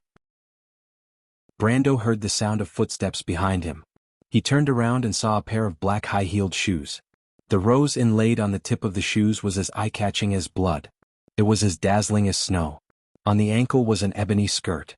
She had a slender waist, layers of lace corsets, and thin shoulder straps that tightly wrapped around her snow-white shoulders. She had a slender neck, a sharp chin, long hair that was dyed black, red eyes that were as bright as agate, slender eyebrows that were raised high, and a forehead that was as smooth as jade. "Why did you come out?" Brando frowned and asked unhappily. This was troublesome. It wasn't easy for him to get her on the ship without anyone noticing. He didn't want her to be exposed in public. If the successor of the Dark Dragon was a rat on the street, then if this lady's identity was exposed, he would immediately become the public enemy of the civilization. "It's too stuffy in the carriage." Dark Kohua wrinkled her nose and made a sound that was almost undetectable. Brando glanced at the Shire, and the latter nodded knowingly. He placed his hand on his chest and bowed to Kohua. "I'll go arrange rooms for Miss Eugenie and the others. There are too many people on the deck." Dark Kohua's eyes were filled with disdain. She was about to express her disdain for such hypocrisy when she heard Brando sternly say to her, "Come with me." The second deck of the Akenton's stern was surrounded by a hollow corridor. After the storm, a lot of rain had poured in, and the corridor was still wet. Brando silently led Dark Kohua through the corridor. Halfway through, he stopped and turned to look at her. "You're looking for trouble. You're obviously young, but you're as cautious as an old man." Dark Kohua pursed her lips. "I smelled the scent of those disgusting reptiles. I just wanted to see if you needed help. Those people outside don't recognize me at all. What are you afraid of? Don't underestimate humans. Don't forget who defeated you. Besides, I have a dragon on my ship. Do you think she won't recognize you?" Brando replied in annoyance. "No wonder it's so smelly here. But even dragons are divided into several generations. Little reptiles born after the Age of Chaos might not be able to recognize me." The girl snorted. "Besides, do you think I want to see a despicable person like you? If it wasn't for someone telling me to come out, I wouldn't be bothered to wander around this stinking place." "Someone told you to come out?" Brando had expected this girl to be insincere. Although she said there was no need to worry, she was usually more cautious than anyone else. She wouldn't easily appear in front of anyone. This woman seemed arrogant on the surface, but she was a person who cherished her life and craved power. Unless she had no other choice, she wouldn't easily expose herself to danger. "I was the one who told her to come out." A gentle voice suddenly sounded in their minds. Brando was slightly startled. He immediately recognized the voice. The Wind Empress? He didn't expect that the Elf Queen, who hadn't appeared for a long time, would choose to appear at this time. He couldn't help but feel excited. In fact, he had a lot of questions to ask her, but the great sage didn't give him the opportunity to do so. "Brando." But Saint Tassol's voice was unusually serious today. Accompanied by her words, a shadow gradually formed in the corridor. Brando had seen the appearance of the sage in the Shaflun silver mine before, but she was not like this at that time. At this moment, the elf wore a silver crown and armor. The armor showed a faint purple brilliance. Her whole body was like a dragon baring its fangs and brandishing its claws. A thick fur cloak trailed behind her. The edge of the cloak was embroidered with the royal emblem of the Mist Elves. On the inside, there was an emblem of intertwined stars and moons. An amethyst-like sword hung on the waist of the elf lady. On the hilt of the sword was the legendary treasure of the Mist Elves, the Starry Diamond. When Brando saw Saint Tassol like this, he couldn't help but be stunned. But he immediately reacted. This was the legendary armor of the Wind Empress in the War of the Holy Saints. It was also the symbol of the elven royal family, Stardust's Lament. Legend said that this armor had long disappeared in the long river of history with the Mist Elves. But when it reappeared one day on the body of the Queen of the Elves, it didn't lose any of its former glory. The Wind Empress. You are. Brando didn't understand why the Wind Empress appeared in such a splendid attire. Was she trying to intimidate the she-wolf? It seemed that the Saint Tossel he knew was not such a superficial person. Dark Kohua looked at the Wind Empress and let out a surprised sigh. It really is the legacy of those guys in the Tower of Babel. I didn't expect to see it in this era. What do you mean? Brando interrupted her. Brando, the Wind Empress took the initiative to continue the conversation. Do you remember what I said to you last time? Last time? That time when you accepted Odin's inheritance. You said. Brando suddenly remembered the conversation at that time. At that time you said that what you did and what Odin did after thousands of years may not be clearly defined by right or wrong. It's nothing more than different methods that lead to different endings. As if a bolt of lightning flashed through his mind, he immediately reacted. It turns out that the Dark Dragon chose the wrong path and we may not be right, Saint Tossel interrupted Brando. In fact, after the last battle, we have already expected today's result. But why? Brando looked at the Wind Empress in confusion. Is what Master Tolman said true? This has to do with a legend, Brando.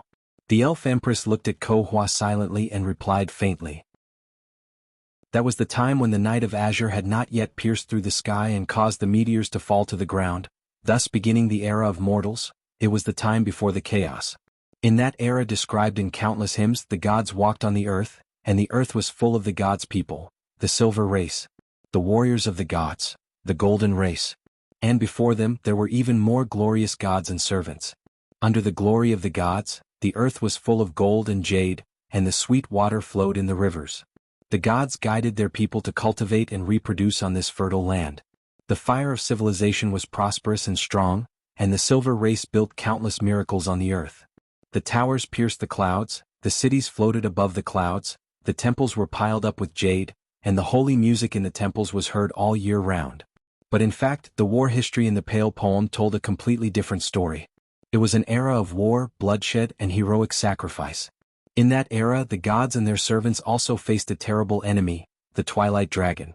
Countless battles, countless reconstructions on the ruins, and civilization collapsed several times. And in the last era, the Twilight Dragon even captured the most powerful fortress of the Silver Race, Babel's Tower. The darkness of civilization.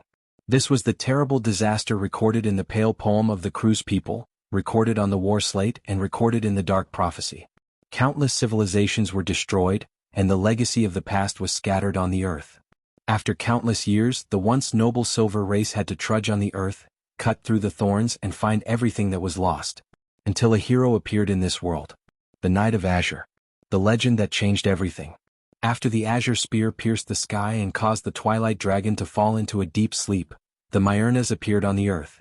A prophet led them across the Great Plains and built the first civilized empire after the gods left wound in the wilderness of today's four-leaf clover. This was the Myrnas Empire, and this was the beginning of the era of mortals. And that prophet, he had no name, but the legend about him was passed down from generation to generation. Because since then, every generation of Myrnas had a prophet, and they had a common name, the Dark Dragon. Chapter 981. When the Dark Dragon passed down to Odin's generation, the civilization and rule of the Myrnas had reached its peak. However, under the prosperity there was a disharmony. At that time, the main characters of the land were not the Black Iron folk who now ruled Wound. They were just barbarians in the mountains, and the main members of the Black Iron folk, humans and mountain dwarves, were the vassals of the Myrnas. The Myrnas were very indifferent to the Black Iron folk, especially when the Dark Dragon reached Odin's generation. The empire was tyrannical and harsh to its vassals. Odin once conquered the humans on the Great Plains, built a fortress on the glacier, and migrated the dwarves to the Cloud Mountains. These two migrations alone caused the dwarves and humans to lose nearly half of their population. If the Myrnas were like this to their vassals, it was needless to say to the other Black Iron folk. It was usually a bloody suppression. They did not care about other races besides the Black Iron folk. At that time, the Silver Elves and the Mist Elves had their own kingdoms. Although most of them were isolated from the world, they still could not avoid dealing with the outside world. However, the Myrnas were high and mighty and ignored these silver folk. They only looked up to the Buga who built a city on the shining coast. These wizards were said to be the guardians of the Tower of Babel, the descendants of the scholars of Aegido. As for the dragons, they were in the midst of the famous chaos of Aegido. They had no time to care about other things, let alone deal with the outside world. The Myrnas were getting more and more arrogant, and their rule was getting harsher and harsher. Finally, one day the conflicts erupted like a volcano.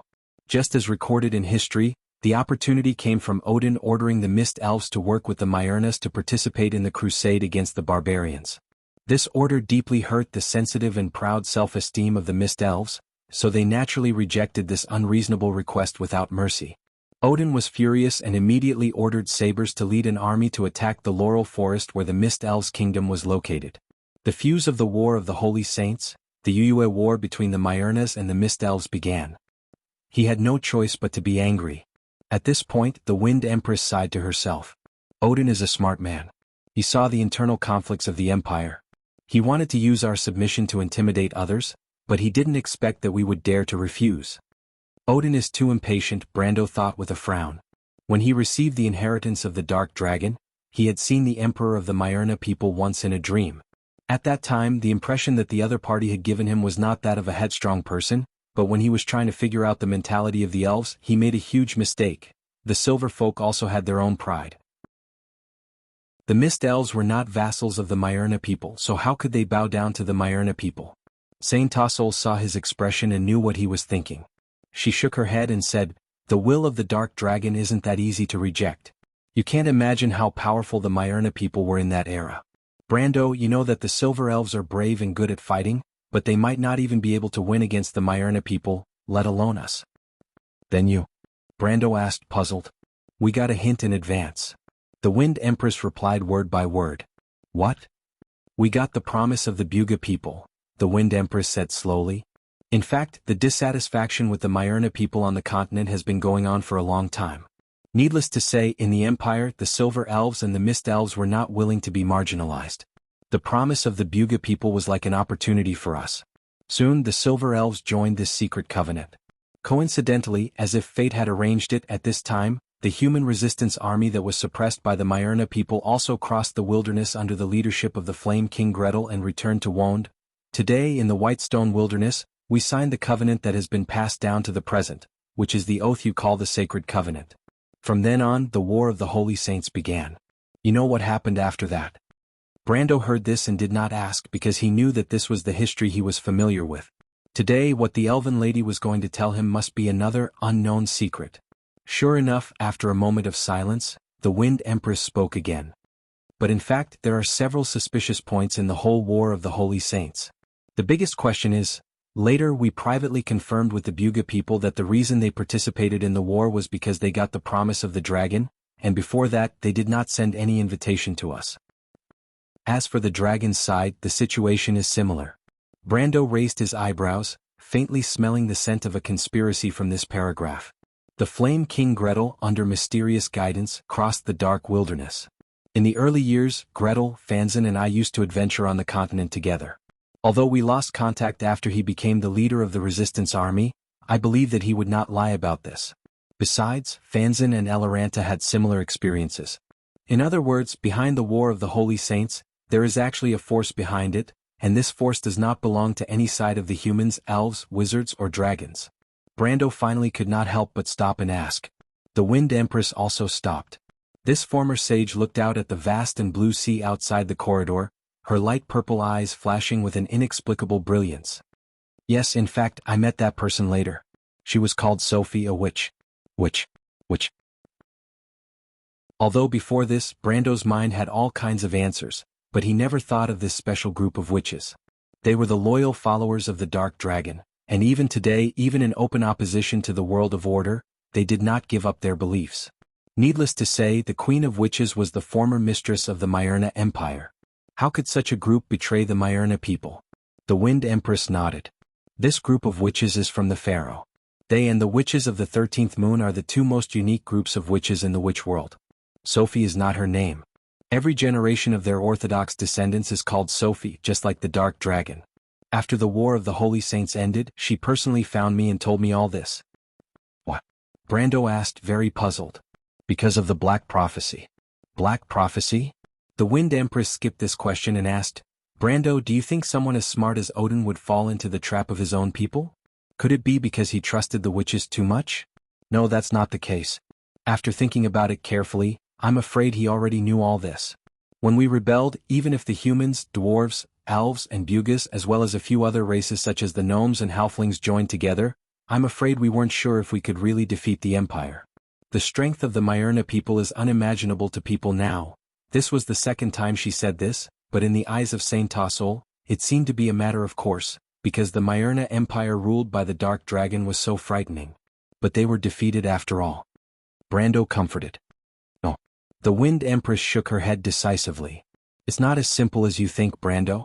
From the beginning to the end, only Sabers and Tumen's legions participated in suppressing our rebellion. Sabers belongs to the Dark Dragon's forbidden army, and Tumen's is just some militia.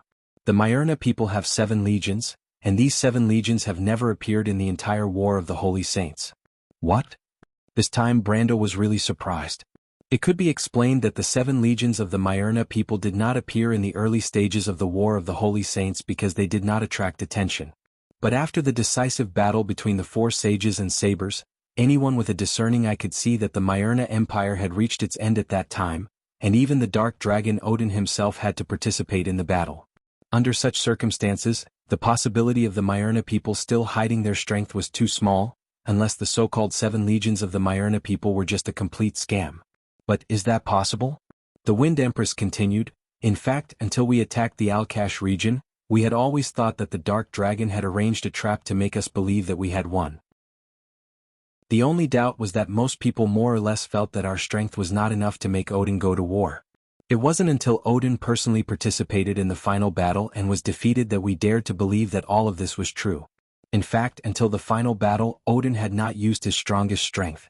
She paused for a moment. You are also a planeswalker, Brando. Do you know what kind of power a planeswalker possesses? That is extraordinary power, the power of a world. This power has its own system in the world of planeswalkers, and it is on a completely different level from the power that we possess, whether it is magic or physical strength.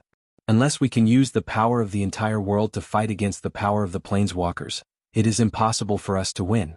To put it simply, a planeswalker is actually a god. He is like a god who came here from a distant world.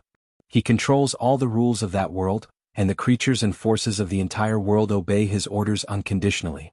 If we want to fight against him, we have to become the god of our world first. But as everyone knows, the god of our world has long been away from the disputes of the mortal world. So, in theory, it is impossible for us to win against Odin. But planeswalkers also need to plunder resources. He can't squander his power without limit.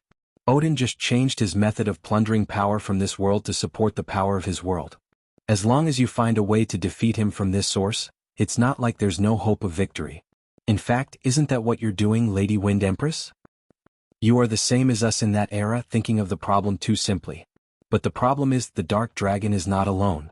He can seize power from us and he can also seize power from others. As a dignified emperor of an empire with so many people supporting him, would he really fight against us alone?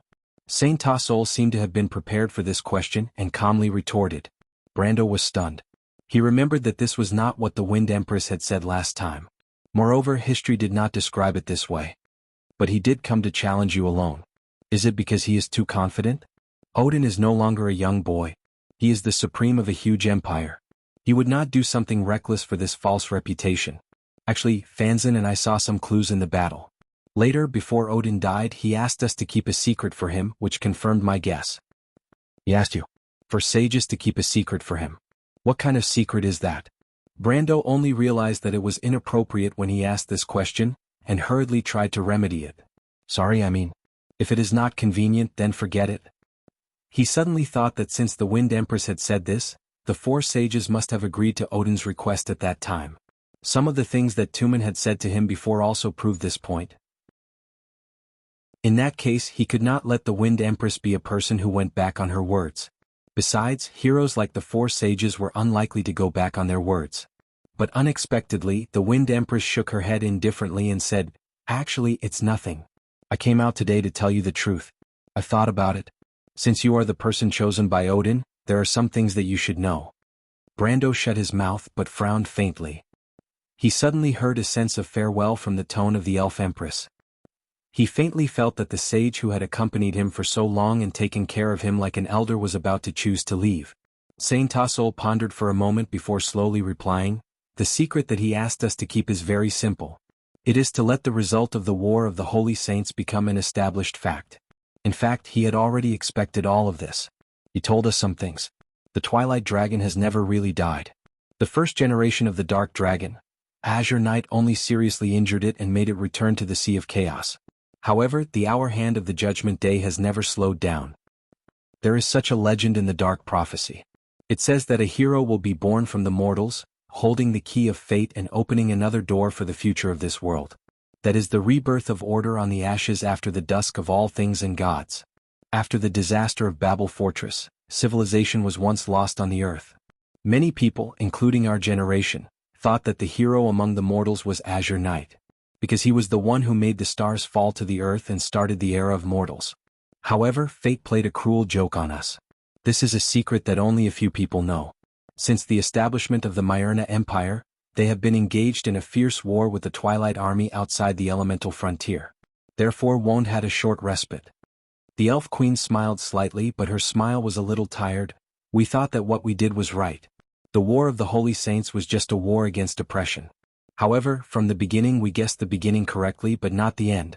Unfortunately, it was our own people who gave the Dark Dragon a fatal blow. At the last moment of the dynasty's collapse, Odin ordered the 7 legions to be permanently stationed outside the elemental frontier.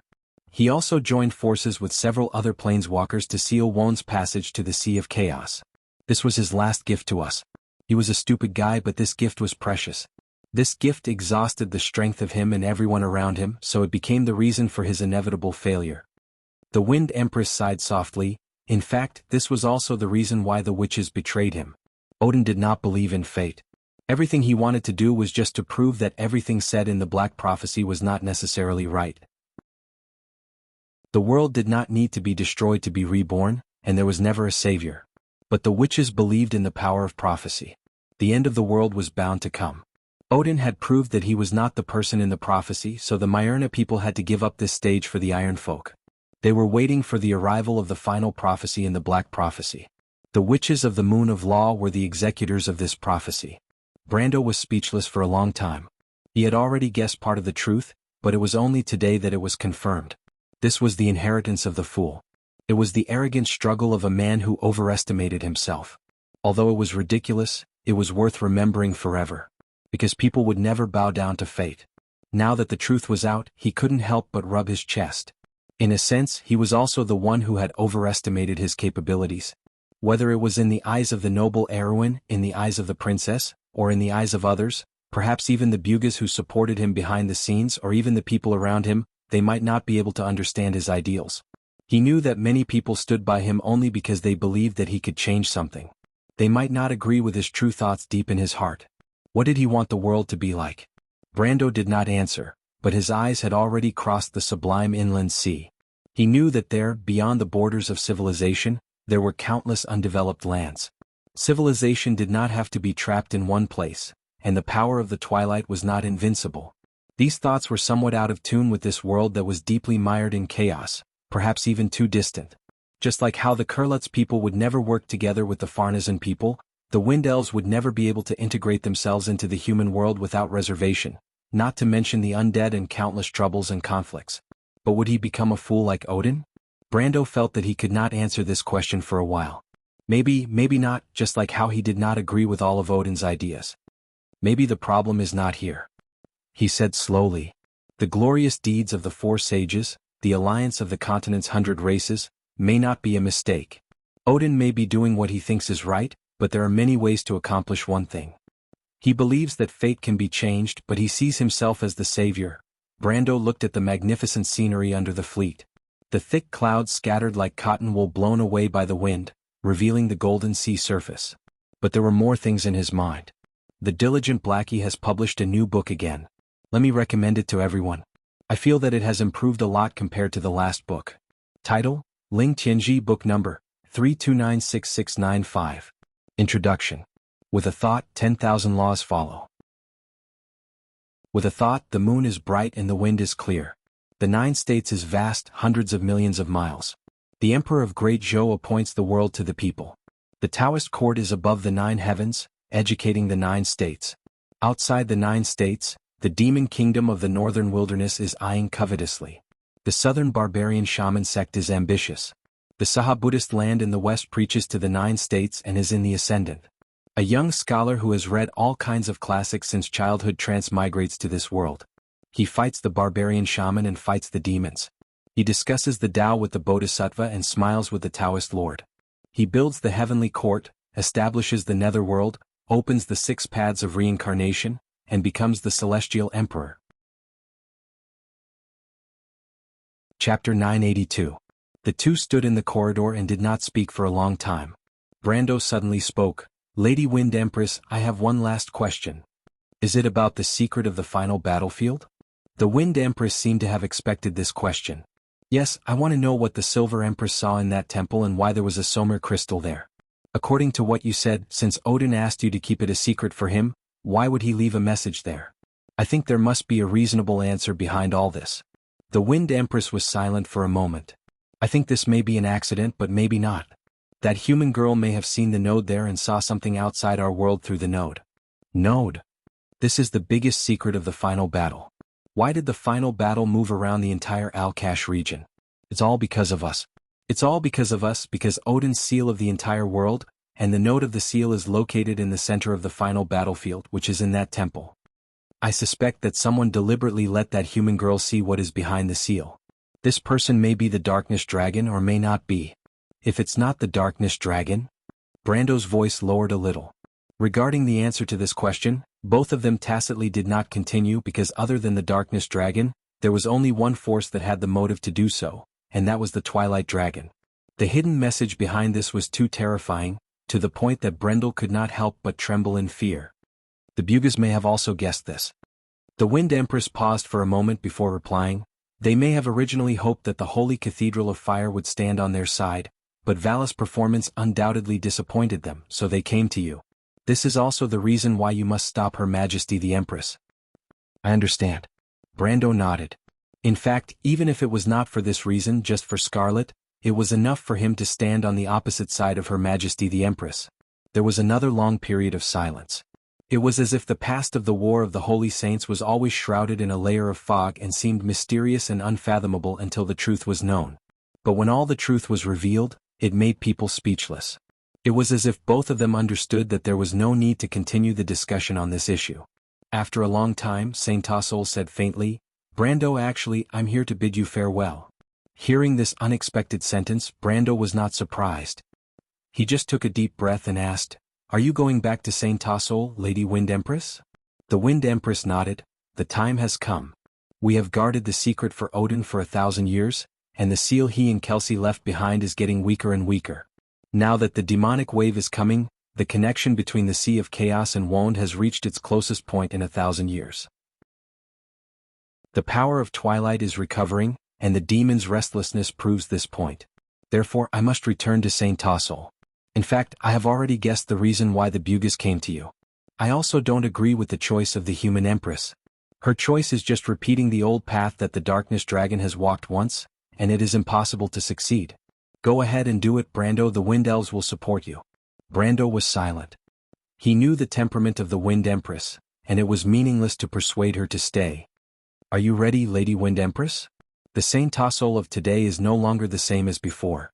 Of course I know, but there are some things that I have to do, little guy, because there is only one Saint Tassol in this world.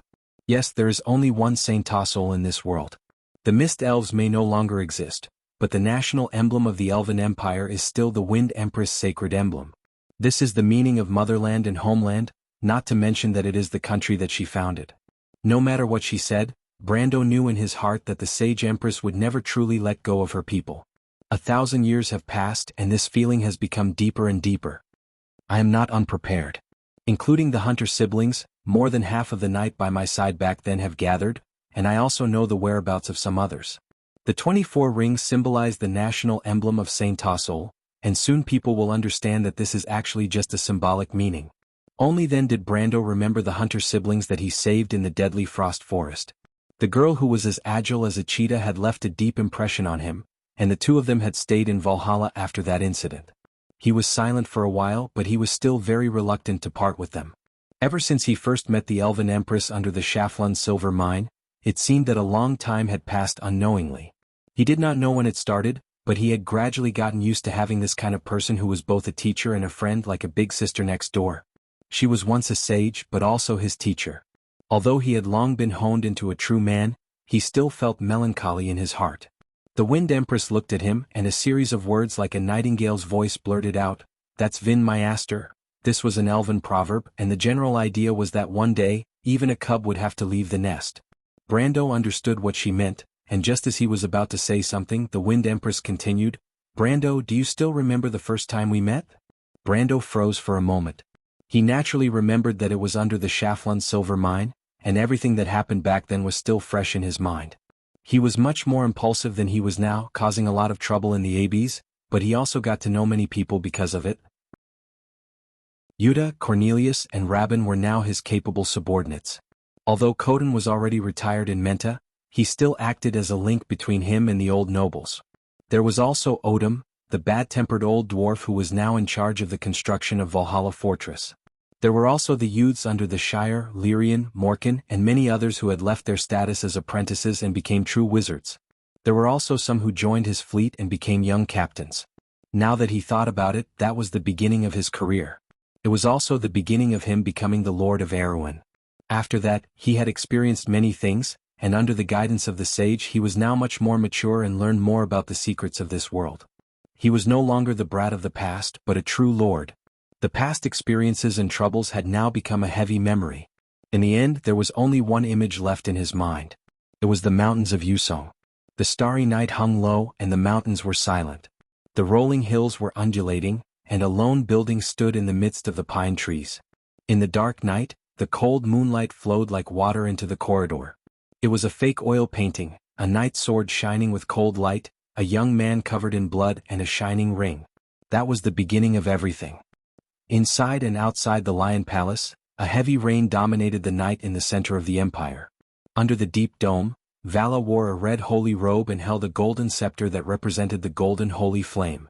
The increasingly old great priest today bent his body and looked at the woman in front of him with turbid eyes. The Silver Queen wore a black dress with a beautiful white rose pinned on her chest, as if she was wearing a funeral dress. She sneered as she looked at the sacred hall. There was a hint of condescension in her smile, as if the indisputable majesty and holiness of the sacred hall were nothing but dust in her eyes. A bolt of lightning streaked across the sky, passing through the wooden grids of the large arched window that hung down to the ground. It was like a print depicting disaster and the end of the world, illuminating the faces of everyone in the great sage hall with snow-white light. The light of the candles was only a weak ball in the white rainy night. It was not until the lightning zigzagged away from the sky that the hall was once again enveloped in warm light.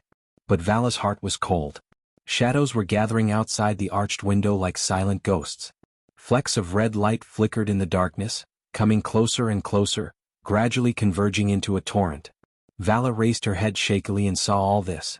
The wild beasts covered in manes, bearing their fangs and sharp teeth, were leaping from rooftops far and near, raising their heads and letting out a long howl or two.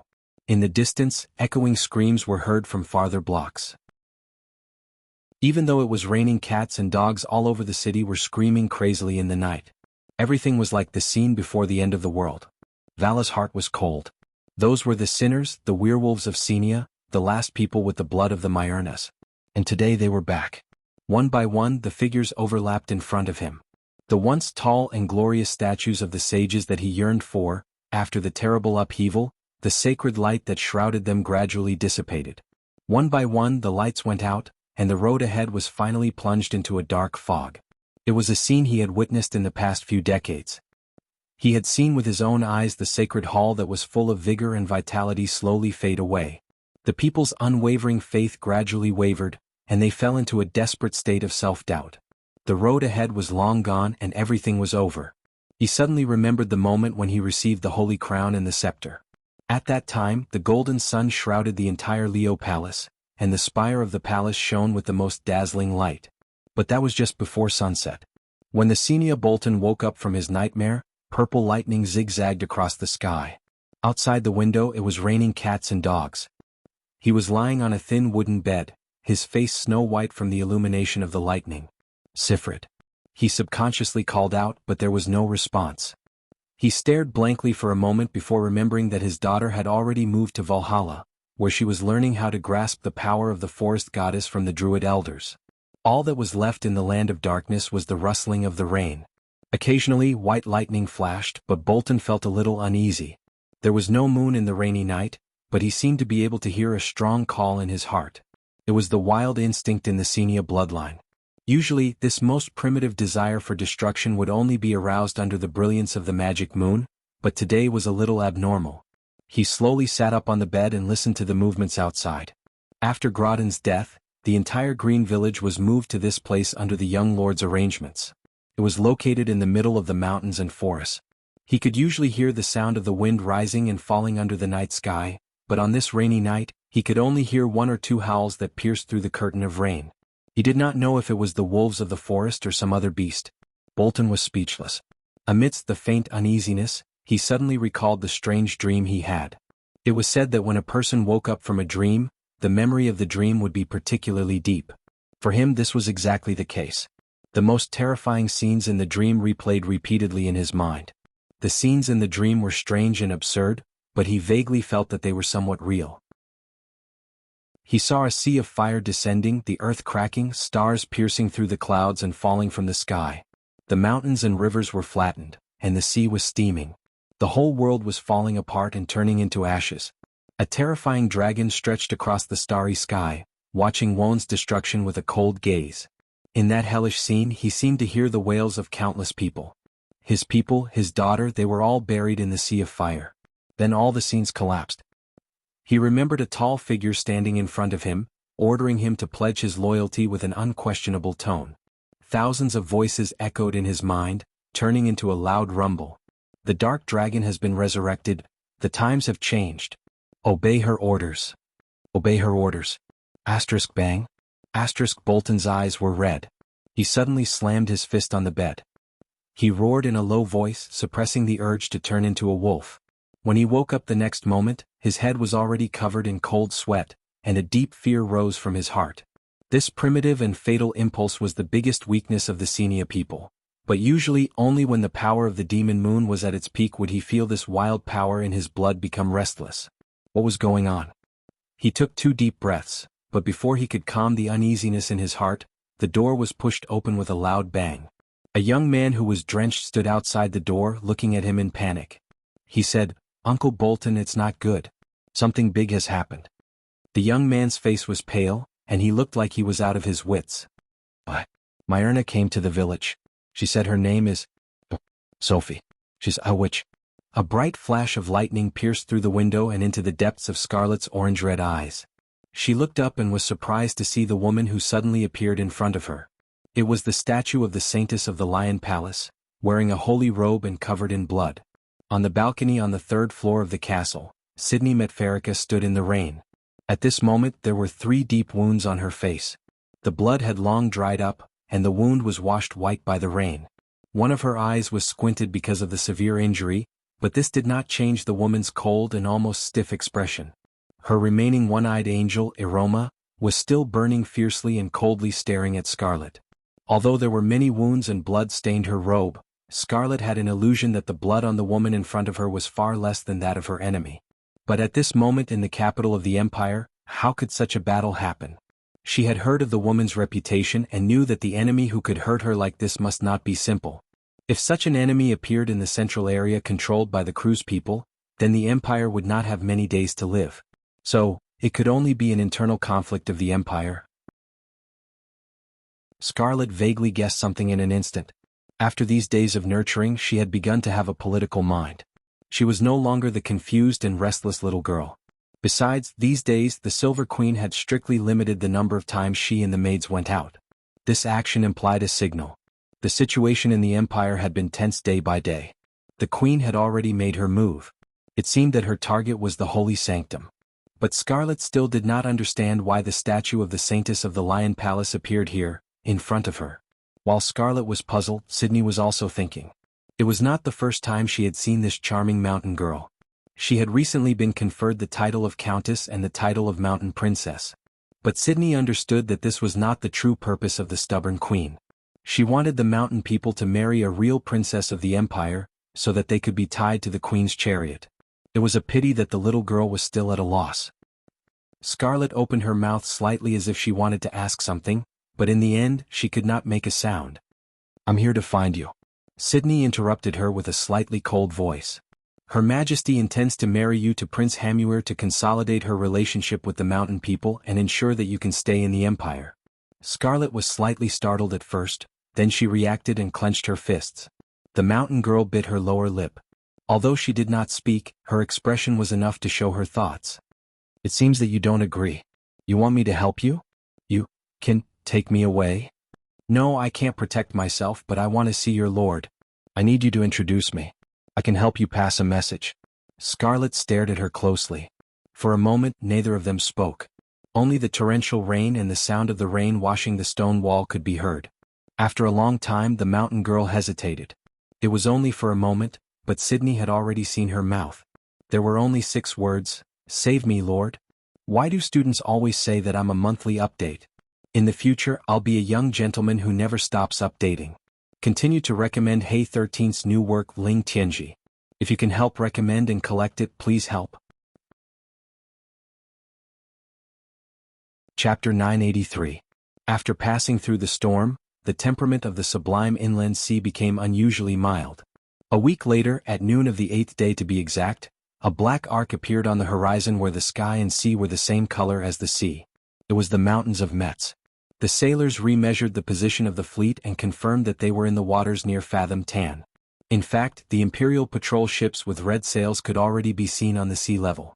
This Imperial patrol ship came from the nearby Fathom Tan port. The sailors on the ship were obviously frightened when they saw a huge fleet coming out of the clouds in the afternoon sun. They were in a flurry for a while before they sent out a signal and asked who they were. They usually ask with the wind message spell when they get close. Sometimes they also use flag signals. "They should be warning the port now," Ivram explained in a muffled voice as he stood by the bow of the ship. Brando nodded and responded faintly, "Tell them our identity." "Did you see clearly what they said?" Hellman, the captain of the Imperial patrol ship, turned around and asked his second-in-command. The drunken old man was already half sober from the shock. He threw away the wine bottle, took the brass binoculars, and looked at the unfamiliar fleet in front of him shakily. "They said, they are the fleet of the Bugis," the first-in-command replied with trepidation. "What, the Bugis? What are they doing here? Are you sure you're not mistaken?" "Sir, I'm sure I'm not mistaken unless they are using the wrong flag signal." "Then what do you think?" Hellman touched his unshaven chin. "This is the fleet of the Bugis?" The first-in-command stared at the sea of sails shining like silver scales on the clouds. His expression was complicated, but he still nodded honestly. It was the one and only fleet in the world, the fleet of the Silver City. The nominal owner of Fathom Harbor, Baron Ludwig Metz, was a little restless in his office today. Just a quarter of an hour ago, the men he sent finally figured out the origin of the fleet that suddenly appeared at his doorstep. It was really the fleet of the Bugis, and it was said that they had encountered the air force of the Georgandy Ridge south of Lone Harbor and fought once. It seemed that these Bugis were actually allies of the Empire. However, the wizards rarely intervened in mortal wars. Even in the previous Holy War, they watched coldly from the sidelines. Baron Metz did not understand why the other party suddenly changed their attitude, but at least they brought news of the Evergreen Corridor south of the Evergreen Corridor, and the noble refugees which could not be faked. His second-in-command also said that he saw Earl Alcorn and a few other leading figures among the refugees. With these people as witnesses, Baron Metz did not think that the other party was faking it. However, seeing the huge fleet docked in the harbor, Baron Ludwig Metz could not help but be a little worried. He was not worried about anything else but how long these wizards would stay here. It was not a simple matter to support the logistics of such a huge fleet. Even if the other party was self-sufficient, with so many warships flooding into the harbor, it was inevitable that the harbor would be affected. Not to mention other things, just the number of berths alone was reduced by more than half, and all of that was money.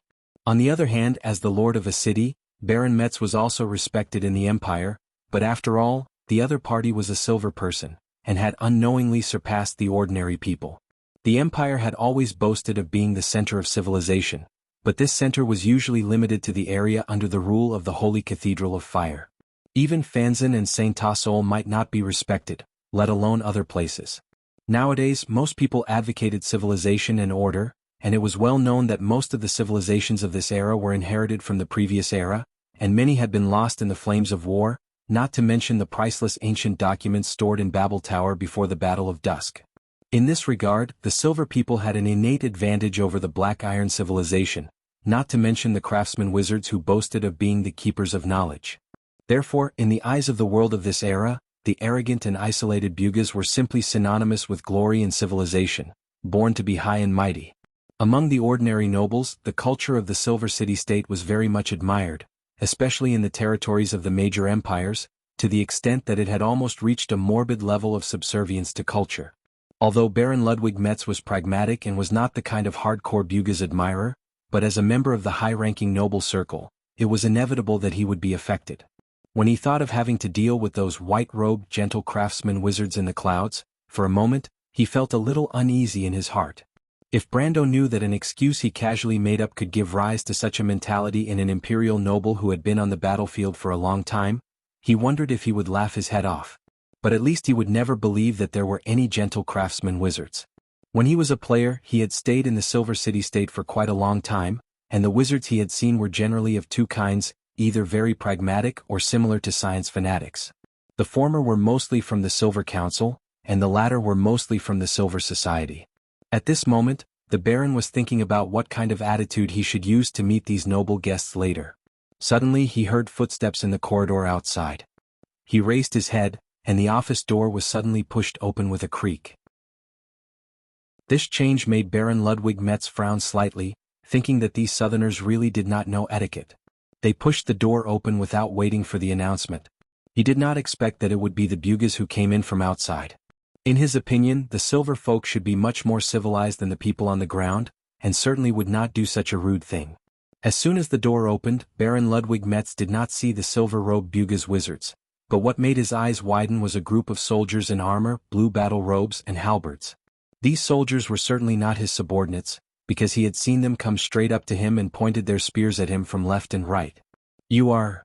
Baron Ludwig Metz was stunned for a moment before he finally found the origin of this military uniform in the deepest part of his mind. His expression changed several times and finally he blurted out, "Erwin's men?" It was Erwin's men. Unfortunately, Baron Ludwig Metz realized it a little late. In fact, this was exactly what Brando wanted to achieve. He used the Bugas fleet as a cover, hoping to make the people in Fathom Harbor lower their guard. Fortunately, the fleet itself was built by the Bugas, and the warships themselves followed the consistent style of the wizards. In addition, Count Alcorn and others on the ship testified, even if the crew's people wanted to be suspicious, it would be quite difficult.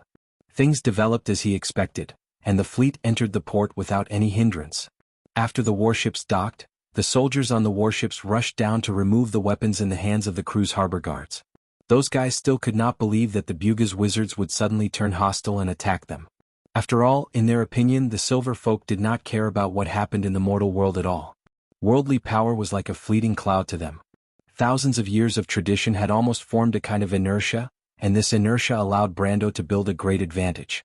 He commanded the Shire, Eugenie, Marjorie, Ivram, and others to take over the entire harbor, and then personally led a team directly to the castle where Baron Ludwig Metz was located.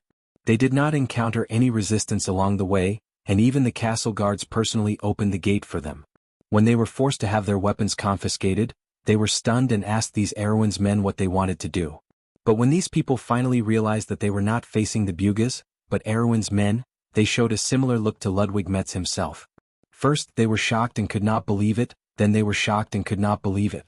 For these people, Brando did not have time to answer their doubts for the time being. With a wave of his hand, they were all locked up in the dungeon under the castle.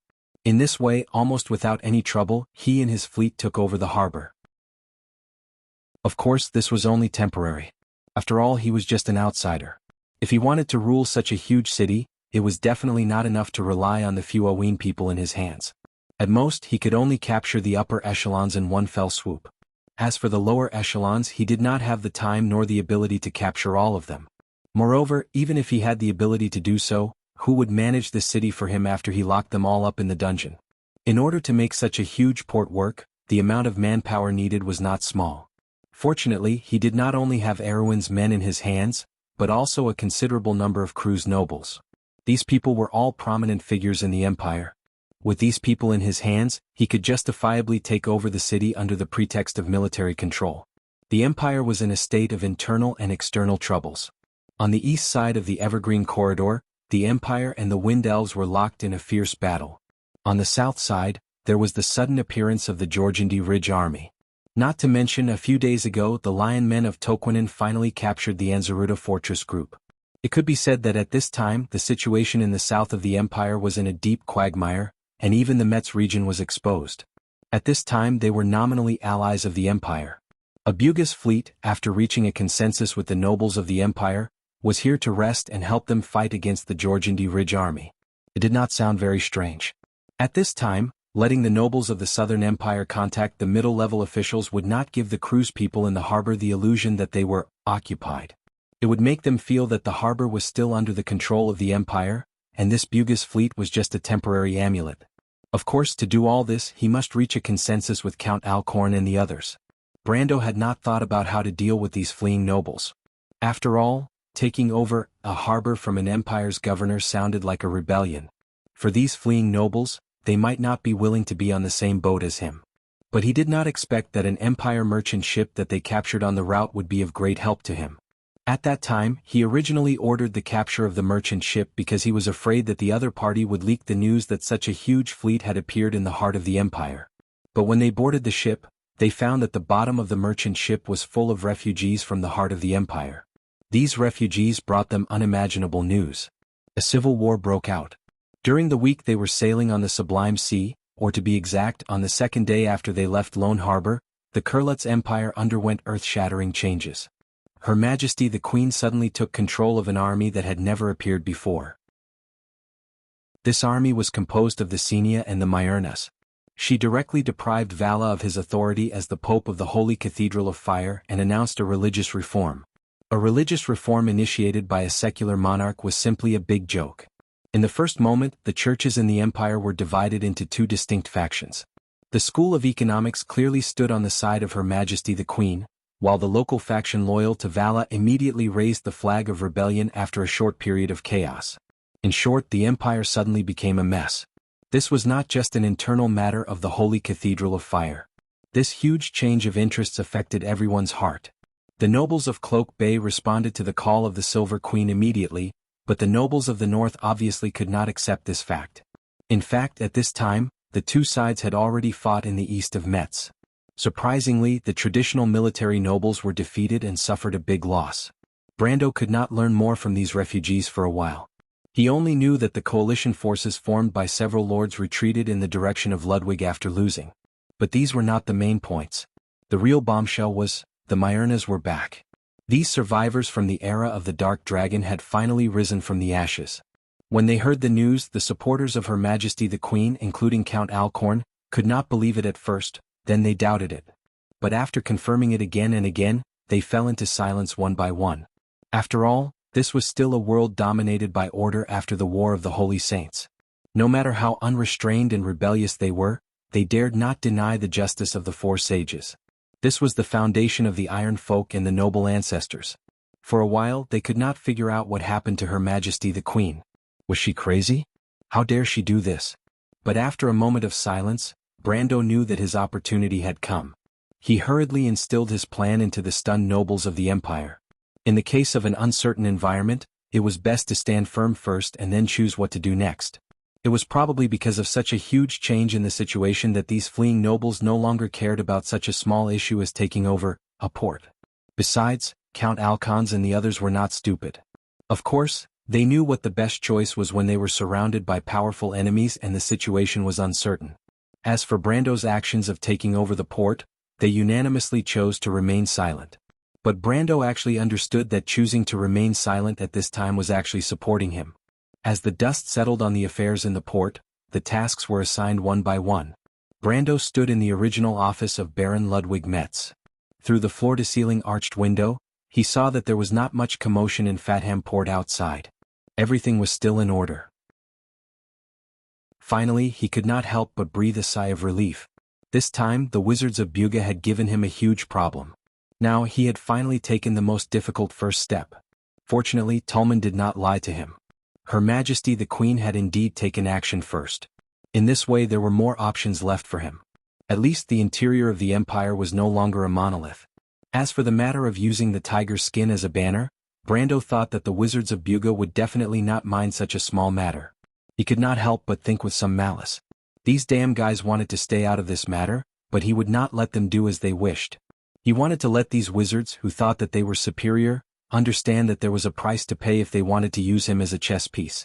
He knocked on the table just in time to see the Shire pushing the door open and coming in from outside. The young wizard attendant looked at his lord with a strange expression and said, "My lord, the weather is good today. There are some unexpected gains in the port." Cut the crap. Brando's face stiffened and then he was slightly stunned. Unexpected gains? Well, it's a big fish. Oh no, it should be a little mermaid. What kind of nonsense is this? A mermaid? I thought it was a siren. Brando frowned and was about to say something, but the Shire already knew what he was going to say and quickly interrupted him with a smile. "I'm not talking nonsense, my lord. You'll know when you see it." The light that penetrated the darkness was the only connection between this huge moving cage and the outside world. It came from the air holes above, and this beam of light scattered diagonally in the dark environment. It fell on the floor not far from Vahina, forming a circular spot of light. Her hands and feet were shackled with ice-cold shackles. The shackles were not heavy, but they were inlaid with formations that could isolate magic power. She calculated day and night based on the changes in the position of the light spot and the food she had obtained.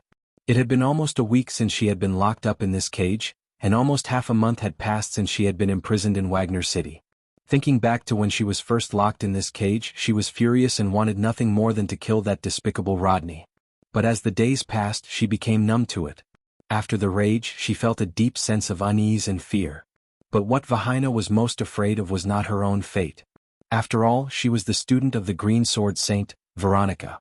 She would not kneel down and beg for mercy in order to survive. What she was most worried about was her family, her father, and her younger sister. If she still did not know who was behind this, then she would be a true idiot of a noble lady without the slightest bit of political intelligence. Chapter 984. After sorting out her thoughts, Vahina understood her situation. In the past week, the change in the time of sunset proved that they were heading north. There were a few times when she heard the sound of waves. There were a few mountain paths between Metz and the Evergreen Corridor that were close to the sea. This proved that the convoy was also heading west at the same time. It was very likely that the convoy was passing through a few provinces along the sublime inland sea in the west of Flower Leaf territory, heading to the port there and taking a ship to the imperial capital. Days passed by. Living in the dark was enough to drive a normal person crazy, not to mention the great fear buried in her heart. Most of the time she bent her legs and buried her head in her knees. She hugged herself with both hands and curled up in the corner of the prison carriage as if this could make her feel a little safer. A day ago the convoy stopped briefly at a small town on the platform east of Fathan Port in Naka. During the stop she figured out where she was. The information revealed by the guards indicated that the convoy was heading to the west end of the Evergreen Corridor, which was also the starting point of East Metz, Fathan. Earlier that day she clearly heard the sound of waves crashing against the cliff. She had walked through this mountain path more than once, but at that time she came here as the daughter of a duke. Vahina leaned weakly against the cold iron wall. Strands of blonde hair hung down on her pale cheeks. She lowered her eyelids weakly, her thick eyelashes trembling slightly. The sound of seagulls could be heard outside the prison carriage. Strangely, the road was a little deserted. There was no sound of caravans passing by. In theory, this should be an important land and sea hub in East Metz. There was an endless stream of caravans on weekdays. Or perhaps Rodney did not plan to go to Fathan Port, but they had built a secret anchorage nearby. The girl suddenly felt a chill down her spine. These people were actually so cautious. However, that was not the case. The sun had just dispersed the fog between the straits, but the cliffs near the sea were still shrouded in a thin layer of water vapor. There was a pass in the middle of the misty water vapor. Rodney quickly stopped the convoy and looked up at the soldiers with anchor-shaped emblems on their battle robes on the city wall. The pass built by the mountains and the sea was the outermost line of defense of Fathom Port. Usually the gate was rarely closed, but today it was tightly shut. It seems that the war started by His Majesty has already affected this place. News of the Civil War had not yet reached these parts east of Metz, Rodney thought, but as the Queen's emissary he had first-hand information. He raised his head and shouted, "Open the door! Who are you people?" The soldier on top of the city gate tower poked his head out to ask. "We are from the White Legion. Our commander has urgent military matters to attend to at Fathom Port. I've already sent someone to inform you earlier. Didn't you see it?" The knight beside Rodney asked in annoyance. There was a commotion among the soldiers on the city gate tower, as if they were sizing them up to confirm their identities. This scene made Rodney even more certain of his thoughts. Usually these people were not so loyal to their duties. The so-called inspection was mostly to deal with the situation or to take advantage of the situation to gain some benefits. After a while, the people on the city gate tower seemed to have confirmed the identities of Rodney and his entourage. After all, Rodney's retinue was a real White Legion knight. They were riding on tall mountain land dragons. The land dragons were also wearing special armor with silver scales on their bodies. On the saddle hung a war flag with the white dragon emblem. Their spears shone brightly and they looked dignified. At a glance, one could tell that they were not fake goods. Soon the city gate creaked as it rose. In the darkness, Vahina felt the cage shake slightly, and the convoy began to move forward again. She was still unaware of the battle that was happening in the east. She was slightly puzzled. Didn't these people bring her to the secret port? Why would there be a pass and a city gate? Even Fathom Port did not have such strict security. Brando, Eugenie, the Roman and the Shire were on the lookout tower, watching the convoy cross the drawbridge and pass through the city gate. Brando pointed at the knight at the front and introduced him to the other three. "That man is Rodney, Veronica's younger brother. He is the youngest son of Duke Arizik. However, this man is not very capable. At most he is a jester. After Lady Veronica was put under house arrest by the Silver Queen, this man drew a line with his family and won the Queen's favor. Now he is the Queen's secret envoy. The Arizik family is full of heroes. I didn't expect them to produce such trash." The Duke's daughter wrinkled her nose in disdain. "You can't say that. This guy's ability to judge the situation and place righteousness before family is evident. He's just making the best use of everything," the Shire replied with a smile. "My lord, you seem to be very familiar with this man?" Brando did not comment on this question. In fact, as a player of Erewhon, he was quite familiar with the well-known figures of the enemy. However, this was not the only reason why he was familiar with this man. In history, Rodney was just like what the Shire said. He was famous for being good at taking advantage of the situation. His reputation made him like a fish in water in the upper circle of the Empire's nobles. At that time, people called him the twin pillars of the Arizik family. He and his sister Veronica were regarded as the pillars of the Arizik family. But no one knew that this man was a complete coward. In the War of the Year 41, Madara's army besieged White Eagle Fort, located in present-day Ludwig. He surrendered without a fight and sacrificed himself to the enemy, causing the White Legion to be almost wiped out. This was a famous scandal in the history of the Empire. Because of this incident, the prestige of the Arizik family plummeted. Even Veronica was implicated by him and was removed from the position of Legion commander. Therefore, it was difficult for players from the future to not be familiar with this famous traitor's deeds. However, this weak and incompetent man was a perfect example of a useless teammate. But if he was an enemy, he was really lucky. Fortunately, this guy's reputation was not well known now. Perhaps even the Silver Queen did not know what kind of person her new secret envoy was. The enemy's misfortune was his own great fortune. Brando thought that the Shire was right about one thing. If used properly, this man in front of him would not only be a big fish, but also a fat one. He looks quite decent. He's just a little bit worse than my Brando. The merchant lady's perspective was different from ordinary people. She squinted for a while before coming to this conclusion. Cough, cough, cough. Brando was almost choked to death by these words. What did she mean by look decent? The Arixico family had excellent genes. His sister Veronica was a famous beauty in the imperial capital when she was young. Rodney himself had perfectly inherited this bloodline and was one of the most famous gigolos in the imperial capital. He was also an expert at picking up girls. It was said that he had an ambiguous relationship with many of the famous ladies in the imperial capital. In terms of appearance, Brando knew that he would never be able to catch up with Rodney. Perhaps only the Roman people would be able to shamelessly boast like this. He looked at the two people beside him in annoyance. As expected, he saw the Duke's daughter looking at him with a strange expression. The unscrupulous wizard servant was also having a hard time holding back his laughter. Laugh if you want. Be careful not to get internal injuries from holding it in, Brando said calmly. That won't be necessary. My lord," the Shire laughed and said, "there are still people below. It won't be good if we attract their attention." Eugenie had a strict upbringing and quickly restrained her emotions. She clenched her fist and coughed softly. "I heard that Her Majesty sent him to spy on the White Legion. Why would he suddenly appear here? Who's inside the cage?"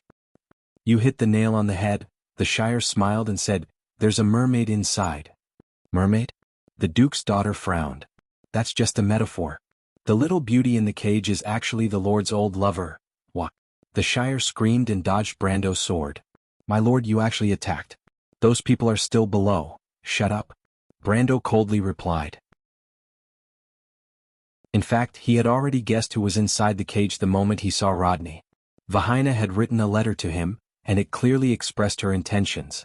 In fact, Brando had already expected that she would be in trouble, but the young lady had underestimated the problem. The fact that the Silver Queen had placed Veronica under house arrest and chose to support Rodney as the next head of the Arihiko family was enough to explain many things. Rodney would never help Vahina out of respect for his sister, not to mention that he was a despicable person from head to toe. Unfortunately, it was too late for him to reply to Vahina. He did not expect that Rodney would fall into his trap after capturing Vahina. In fact, Brando had also wronged Vahina. The Silver Queen had sealed off information from the east and north much more strictly than the south. That was why Vahina did not receive any first-hand information, just like how she did not know about the conflict of interest between the Arihiko family and the Silver Queen. Brendel watched silently as the carriage passed through the pass and entered the port. His heart was secretly filled with a trace of anger that was difficult to detect. No matter what, Rodney's actions had crossed his bottom line. The carriage finally boarded the ship. Rodney breathed a sigh of relief as he looked at the bustling scene in front of him. In fact, he was well aware of his status. In terms of ability, he could not compare to his sister. In terms of popularity, he was no match for the military nobles in the north. However, he was sufficiently loyal to His Majesty, and he had no qualms about placing himself in the position of a sycophant. Since he had already established his position, he had to help His Majesty with some things under the table. Not only did he have to do it, he had to do it well and not leave any traces behind. Just like what he did this time. Of course, he knew that he would offend a lot of nobles, but it was better for him to be the villain than for His Majesty to be the villain, because His Majesty would remember his contribution. As for the nobles who were past their prime, he did not care if he offended them. He knew very well what Her Majesty wanted to do. It was a great undertaking that was not inferior to the Four Wise Ones. No, it was far better than what the Four Wise Ones had done. Those decadent and ancient nobles would be burned to ashes in the new flames. It was the same for the Arihiko family. Rodney said to himself in his heart. He had no qualms about what he had done. It was a matter of course that he had to give up something in order to gain something. Thinking of this, he looked back at the prisoner carriage that was about to be transferred to the lower deck. He knew very well the value of the young lady in the cage.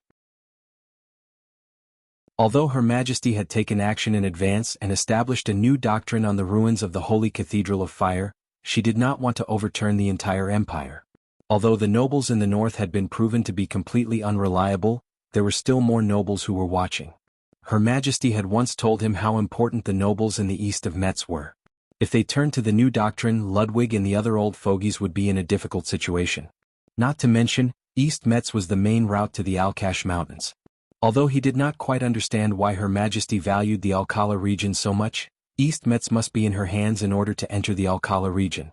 Among them, the most important chess piece was the Flowerleaf territory. The current head of the Flowerleaf territory was the Duke of Flowerleaf, Helix. He was a hardliner and was emotionally biased towards Ludwig and the other nobles. When he was young, he had lived in the Arihiko family for a long time and had a deep relationship with the previous Duke of Arihiko. Therefore he would definitely not be biased towards Her Majesty. The two sons of the Duke of Flowerleaf were also representatives of the military nobles. The stubborn local faction was even more untrustworthy. Lastly, the eldest daughter of the Duke of Flowerleaf, Vahina, was extremely rebellious and was also the disciple of the Azure Sword Saint. These people were not suitable candidates. Now that the Duke and his two sons were under house arrest, and the young lady was secretly escorted back to the capital. The remaining little princess was known as the Little Angel of the Flowerleaf territory. She had been timid and obedient since young. With her father, brother, and sister as hostages, there was no need to worry about her disobedience. Once the Flowerleaf territory turned to the Queen, East Metz would basically be half pacified. The remaining nobles who were weaker would most likely not wait and see anymore. As for the return of the Myrnas, Rodney was a little disdainful. This world belonged to the Myrnas in the first place, and the Iron People had only stolen the authority. Her Majesty the Queen was doing the right thing, and that was to put the authority back in its rightful place. And she would be crowned as the Dark Dragon as a Cruz citizen. When that time comes, the empire that ruled the land would reappear, and the people of Cruz would be on equal footing with the Myrnas. It was laughable that some people did not understand. This was a righteous cause. Vahina felt cold and hungry. For the past 2 days she felt that the people outside were watching the prison van more closely. In the past few days she still had time to breathe, but for the past 2 days the people outside rarely opened the door of the prison van. Even the number of times they sent food and water had decreased. They would only send food and water once a day in the evening, which made her feel wronged and scared. In fact, Vahina faintly understood that it was because they were almost at their destination. That was how humans were. Whenever something was nearing completion, they would become increasingly nervous and highly focused in order to avoid failing at the last step. It also meant that she was not far from facing her own fate. This thought made her feel uneasy. She did not know what she would face. Would she be executed directly in secret, taken as a hostage, or used as a chess piece in a political marriage? She had heard of such things many times in the past, but none of them were the main characters. She only felt that it was a little scary. But today she felt a great uneasiness gripping her and she could not breathe. It was as if she saw a path that led to a dark abyss, filled with blood and despair. Vahina shivered as she snuggled against the cold iron wall. The past kept replaying in her mind. At that time she was still the high and mighty princess of Floral Hill, deeply loved by her father and his majesty. No matter where she was the center of everyone around her. Then she became Veronica's student and went to many places with her teacher. She once breathed in the air of freedom and could no longer live in a cage. She once thought that she was different from the noble ladies who were like canaries. They were weak and could only accept the fate of others, but she, who was like a young eagle, could choose her own future. Reality proved her naivety. All her fantasies turned into bubbles. She felt as if she had been deceived by hope, and then mercilessly abandoned. Tears dripped onto the floor like beads of a broken necklace. Vahina cried helplessly. As she cried, Vahina recalled the days in the loop of trade winds. It was her first adventure away from the empire, and she once thought that it was the most terrifying experience she had ever encountered in her life. A despicable country bumpkin not only humiliated her, but also taught her a lesson several times. Even His Excellency the Legion Commander could do nothing about him. But compared to what she was experiencing now, it was not even worth mentioning. She even felt a faint warmth when she recalled it now. If only I could go back to that time. Vahina was quickly shocked by her own thoughts, and soon fell into lamentation over her current predicament. Brando. Vahina was a little feverish. Her scalding forehead was pressed against the cold iron wall, and her mind could not help but wander. It was as if these wild thoughts could dispel the worries in her heart. She suddenly remembered that Brando had already arrived in the Empire and was just a stone's throw away from her, but he definitely did not know about her current predicament. Perhaps he still thought that she could help him and save his subordinates. But now, as the daughter of a duke who was once high and mighty, she could not even protect herself. Her future and fate were unknown. Perhaps she would die tomorrow, or perhaps she would drag out an ignoble existence that was worse than death. Oh, that girl called Vahina.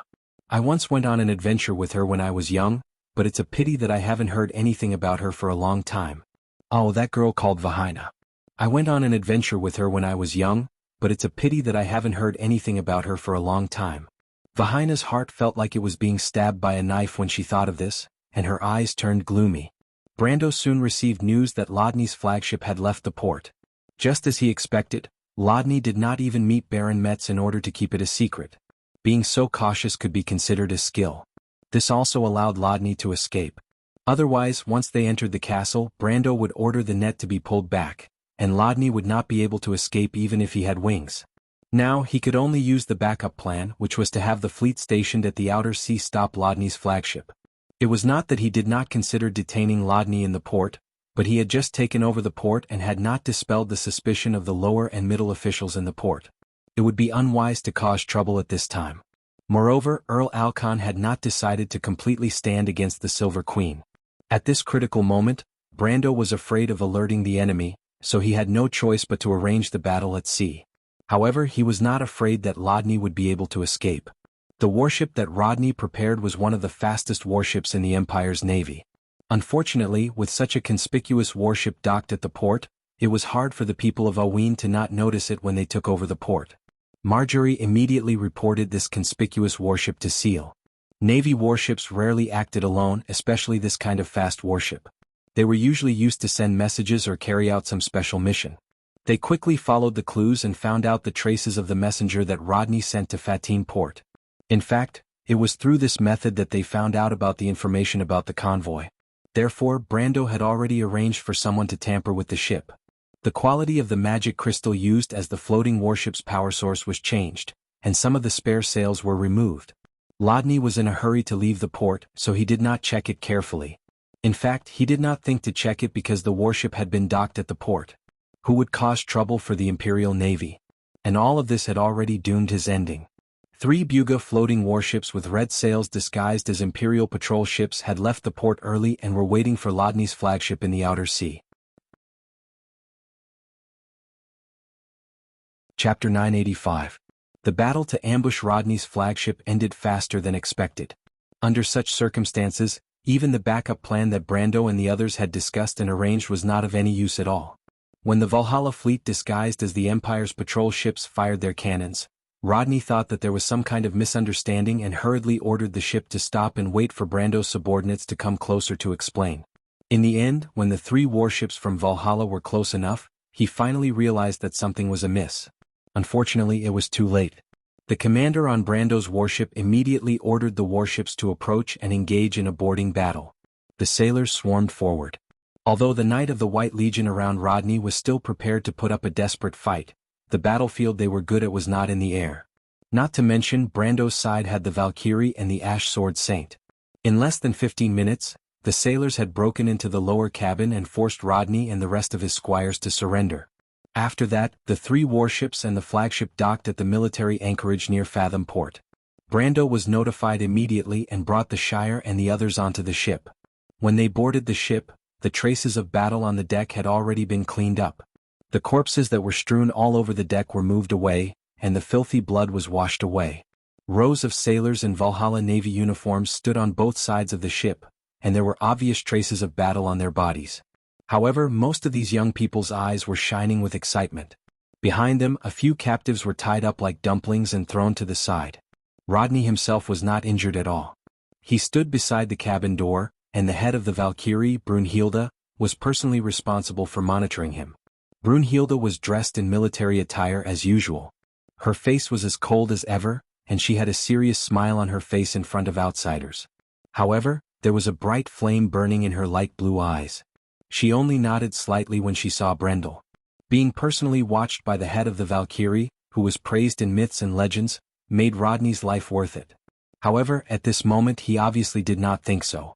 He did not want to die, so he appeared to be particularly nervous. He had witnessed the entire battle with his own eyes. He had brought 32 great knight commanders with him. These knight commanders were all elites from the White Legion, and each of them was at least at the lower gold level. However, these elites of the elites could not resist in front of the 3 female warriors riding flaming warhorses. Even the most euphemism to describe the previous battle was that the battle was one-sided, and there was no room for luck. In particular, the Valkyrie beside him had left a huge hole in the warship with a single shot. What a joke, this was a second-level warship. Although he did not have much ability, he had a good eye. At a glance, he could see that these Valkyries had at least mastered elemental power, and they were not half-baked people who had forcibly raised their power from the peak of gold to touching elemental power. They were genuine powerhouses who had mastered elemental power. Temple Knight commanders and perhaps even more. Why would 3 elemental rank powerhouses suddenly appear in such a place, especially when they were wearing standard equipment? They seemed to belong to some mysterious force. Rodney did not recognize the flaming warhorses they were riding, but to be able to withstand an elemental rank battle, this kind of mount was obviously extraordinary. He could not help but break out in cold sweat at the thought that such mounts could appear in batches. What kind of force in this area could be so powerful? Other than the Holy Cathedral, he really could not think of anything. The biggest lord in East Metz was the Duke of Flower Leaf, but even the Duke of Flower Leaf could not have such strength. Could it be the Holy Cathedral? Rodney knew that other than the clerics, the highest armed knight class of the Holy Cathedral of Fire was the Flame Knight, but there were no women in the Flame Knight class. Moreover, he could see that these people were obviously foreigners, but he did not connect them to the small country in the south. He suspected the most, in fact, were the Bugas. Only the Bugas would appear at this time and stand opposite Her Majesty the Queen. Rodney's wild thoughts continued until he saw a person appear on the deck. When he saw that person, he couldn't help but widen his eyes in disbelief. His face turned deathly pale and large beads of sweat oozed out from his forehead. His legs couldn't help but tremble as if he would collapse to the ground at any time. If Brunhilde didn't support him from behind, perhaps this possibility would have become a reality. From this, it could be seen how frightened this guy was. In the Empire, if there was such a person who could cause such an impact among the nobles, then there was no doubt that this person could only be called the Ash Sword Saint or Mephisto, who was now on the deck with Brando. For this legendary sacred sword saint, his appearance could be said to be well known in the Empire. There was no need to explain because it was impossible for anyone not to recognize him, not to mention the nobles. When Brando saw Rodney's expression, he thought of the influence that Mephisto had caused among the nobles in the south of the Empire. He could not help but look at his cheap swordsmanship teacher with some curiosity. He thought to himself, how awesome must this sacred sword saint be to be able to make people so afraid when they have never met him before. Those who did not know might think that this old man had done something that angered the gods in the Empire. But it was strange. In his memory, the Ash Sword Saint had actually only caused trouble in the Empire twice. From the records, it did not seem to be a big deal. He did not know why these people were so afraid. Was it because they were too worried or there was something else hidden? Mephisto glanced at his student in disdain. He was too lazy to answer this kind of question. Although he hated the Empire for its destruction, he would not waste his time on a villain like Rodney. Of course, he knew why Brando brought him along, and now this guy had achieved his goal. He snorted from his nose and walked to the other side of the deck with one hand on his sword. He looked out at the sea and sky outside the port. Out of sight, out of mind. On the deck, the young people from Valhalla looked at him with admiration. Brando was a little speechless. He knew that his teacher's personality was different from ordinary people. He looked at Rodney and frowned slightly. To be honest, he did not have a good impression of this guy, whether it was because of what this guy had done in history or what he was doing now. Moreover, in the previous battle, he had lost more than 30 gold-ranked knight captains. What strength did his men have? Although they were trained by the Bugas, they had not trained for more than half a year. Even if they were gifted and had the help of the mass-produced inferior dragon blood potion, it would be amazing if they could reach the peak of iron rank in less than half a year. Even with the extraordinary strength of the Valkyrie, casualties were inevitable. And these casualties were unnecessary. These were the best young people of the kingdom who should have had a bright future, but they were bleeding and dying for no reason in a foreign country. It was all because of this guy who had caused trouble for him. When he thought of this, he could not help but feel angry. He wanted to throw this guy into the sea. But fortunately, Brando did not lose his mind. He knew that this guy in front of him was at least Veronica's brother, and although he was now working for the Silver Queen, at least he had not betrayed the Empire and joined Madara. Nominally, he had not severed ties with the Arazico family. More importantly, he wanted to squeeze some value out of this guy. Thinking of this, his gaze directly skipped over this guy and landed on Marjorie behind him. This young officer from the Yanalasa Royal Navy took the initiative to be in charge of this ambush. Considering that this officer was the most experienced among all his subordinates, and that this operation couldn't fail, he agreed to the officer's request and gave him 3 ships to be in charge of commanding. Fortunately, the officer didn't disappoint him and completed the mission beautifully. Marjorie put his hand on his chest and bowed to Brando with the etiquette of a subordinate. He replied, "My lord, with the blessings of the gods, I was able to complete the mission." Brando nodded and smiled. "Well done." It was a simple sentence, but it made Marjorie feel a little excited. But then he realized that he was not in the Royal Navy, and the person in front of him was not his immediate superior. He could not help but be slightly startled. He did not know when it started, but this group of envoys had become familiar with the commanding tone of their commander. But after all, he was a naval officer, and obedience to orders had long been second nature. This thought only flashed through his mind, and he did not take it seriously. Eugenie, who was behind Brando, was keenly aware of the difference in tone between the two. She looked at Marjorie and Brando with a complicated expression. Brando glanced at the dark cabin door behind Rodney and cast a questioning look at Marjorie. The young naval officer understood tacitly and quickly replied, "My lord, the prisoner's carriage is inside. As per your orders, I did not let anyone near the cabin." Brando nodded in satisfaction. He did not want more people to know about Vahina's identity. Some things were better left in the dark than out in the open. Besides, he knew that with Vahina's temperament, she probably did not want too many people to see her in such a state.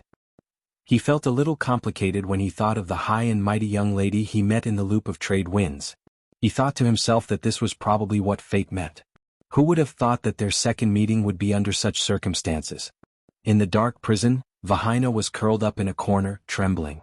Cold shackles were locked around her right ankle, connected to a heavy chain.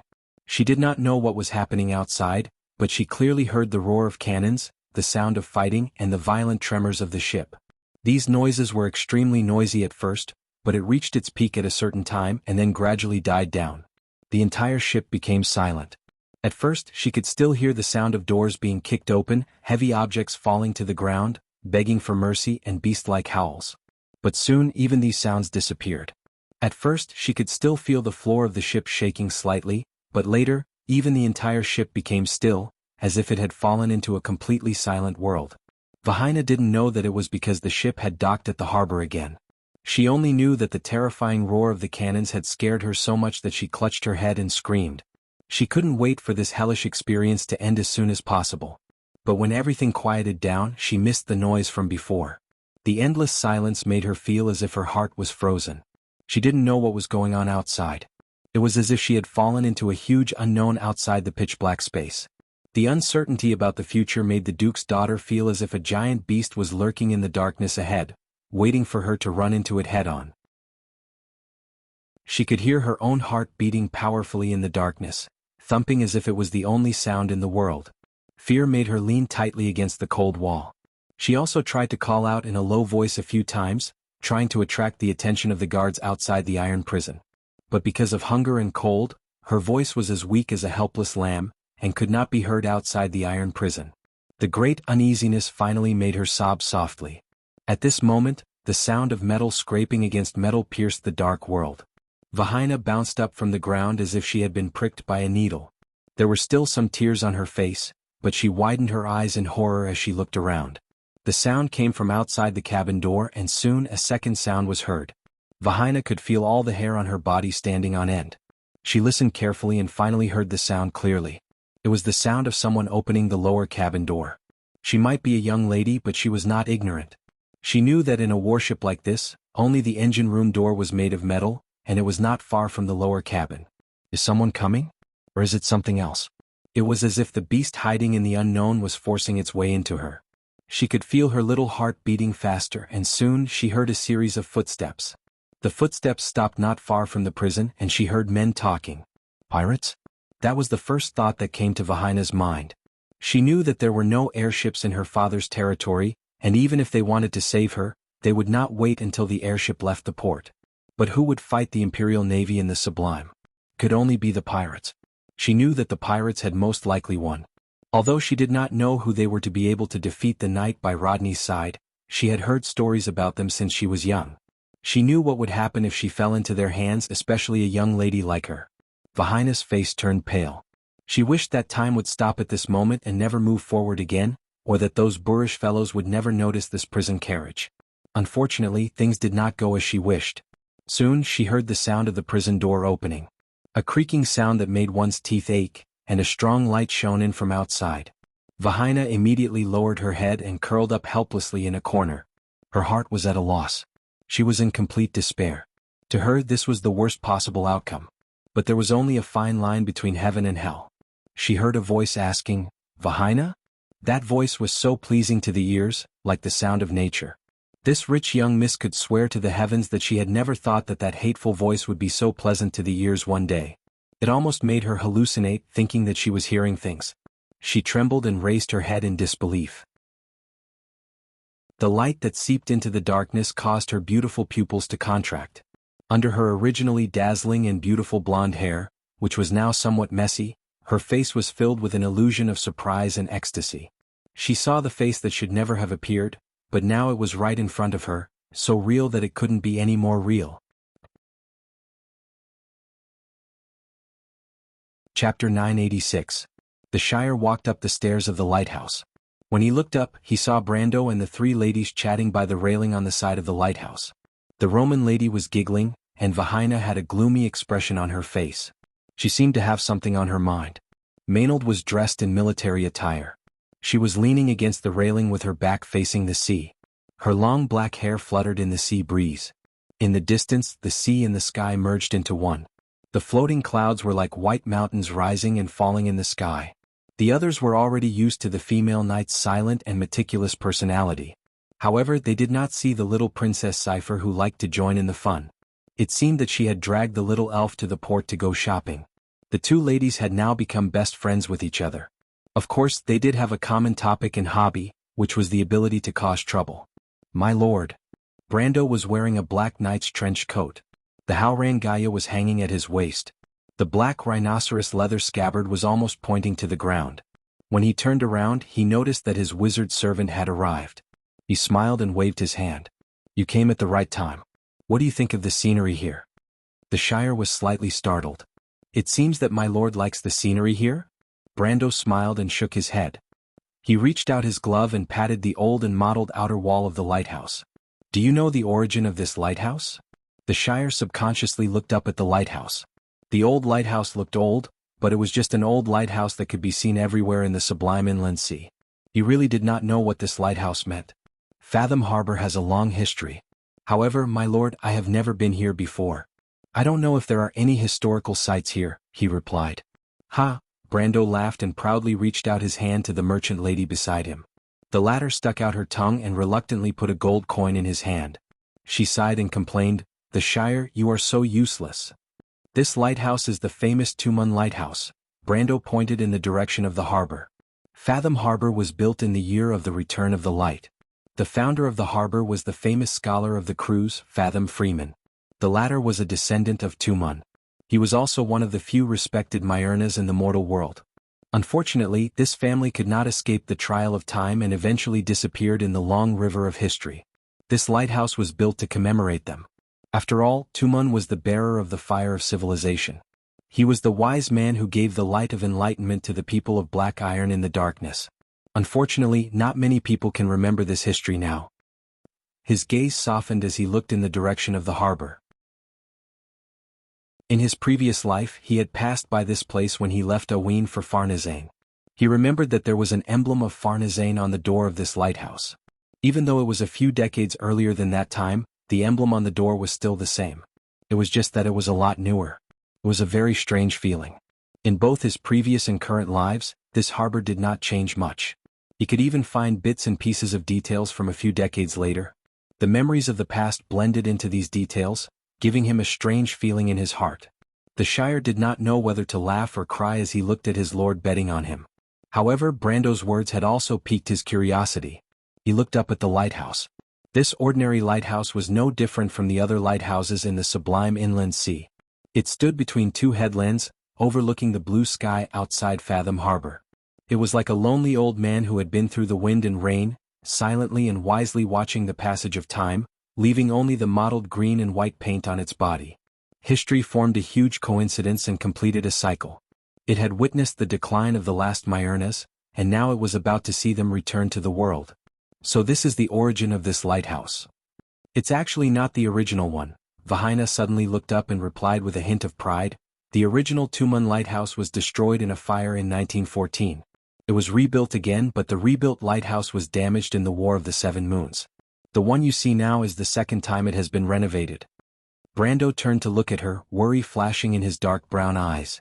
After a night of rest, Vahina's complexion looked much better today. She seemed to have regained her pride as the eldest daughter of the Duke of Flowers. However, he knew that perhaps only by experiencing it himself could he understand what the past month meant to her. It was obvious that the shadow in her heart would not be so easily erased. The princess of the Duke of the Loop of Trade Winds who did not know the sorrow of the world was no longer around. Miss Vahina, you're trying to comfort me again? Vahina suddenly turned back and glared at him, her beautiful brows furrowed deeply. I don't want to quarrel with you, country bumpkin. I'm not as weak as you think. Also, she corrected him with a serious tone, call me Vahina. Brando stared at her with a frown, thinking that her tough act was no different from when she was in the Loop of Trade Winds. It was just that she looked silly and cute. The Shire laughed inwardly, but he did not forget that he still had business to attend to. He quickly reported, "My lord, the interrogation is almost done." Oh. Brendel's brows furrowed slightly as he realized what news the wizard brought. In truth, it was not difficult to pry open Rodney's mouth, but the problem was how many secrets he knew about the Queen's secrets. "What did he say?" Brendel asked. The Shire hurriedly replied, "As you expected, Rodney's main purpose is Miss Vahina. The Silver Queen hopes to use Miss Vahina and Duke Helix as hostages to force Miss Vahina's sister to submit to her. That way she can gain control of the Duke of Flowers' territory. My sister is smart. She will never be controlled by that vicious woman." Vahina coldly interrupted, her fists trembling in anger. Brando gently patted her thin shoulder and asked, "Other than that, where did the Silver Queen's Myrna come from? What does she plan to do? What other secret forces does she have?" "Well," the Shire shrugged, "Rodney doesn't know much about that, but Her Majesty seems to be very interested in the Alkash Mountain. Her purpose of going east is not only to subdue the nobles in the northern part of the empire, but also to open up a passage to the Alkash Mountain. She still can't forget about the final battle?" Brando was stunned for a moment, but he immediately saw the Duke's daughter trembling slightly. Only then did he remember that there were two main paths to the Alkash Mountain from the East Metz. One was in Ludwig, and the other was in the Duke of Flowers' territory. That. Why is the Queen so interested in that place? Romaine blinked her dark brown eyes and asked curiously. The Shire did not dare to neglect the question of his fiancée. He quickly replied, "There are many reasons. Perhaps it's related to the secret of the final battle, or perhaps it's just because Her Majesty likes that place. Besides, the Alkash Mountain itself is strategically located in the middle of Fanzin, St. Tassel, and Cruz. It's a place where one can attack or retreat." "What about the Myrna people? I don't believe that they came back from the Great Glacier like the rumors say." "My lord, I've asked around. The Silver Queen's Myrna people are mainly the descendants of the witches. She mobilized the mountain people." "Mountain people? To be exact, it's a branch of the mountain people, the Senia branch? Werewolves?" Brando sucked in a breath of cold air. The mountain people lived in the Latch Mountains to the south of the Flowerleaf territory. But in fact that was before the last era. Due to various reasons, the mountain people left their homeland and spread their branches and leaves. Scarlet, for example, was a mountain person born in Erewhon. The mountain people had an unclear relationship with the Myrna people, which was why they were generally discriminated against in this world. Among the mountain people, there were a few bloodlines left behind by the Myrna people, and the Senia people were one of them. Now, the Senia people had long left their homeland like the other mountain people and settled in the south of Cloak Bay, in an unknown branch of the Broken Sword Mountain. That was the Silver Queen's sphere of influence, and it was possible that she could find these people from the last era. "My lord, there's also this. We found it from the knight's body if I remember correctly."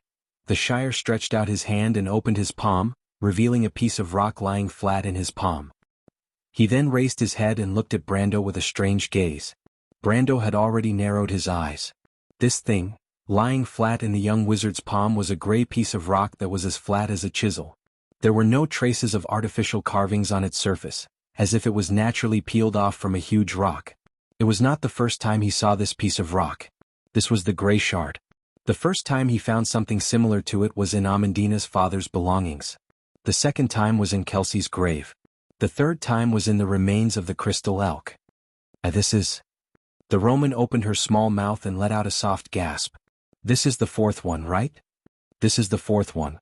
What exactly is this thing, my lord?" "I'm not too sure, but..." Brando frowned slightly. Previously, when there were more than 3 of these gray pieces, he would put them together, and there would be an obvious resonance, forming something like a map. This time there should be a similar reaction.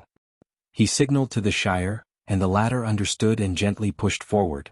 The stone fragment seemed to be pulled by an invisible force, and stood upright in his palm. It emitted a faint blue light and slowly floated towards Brando. Brando immediately felt the other 3 pieces of rock on his body become restless, even though they were still in the dimension hole. Then the space also resonated.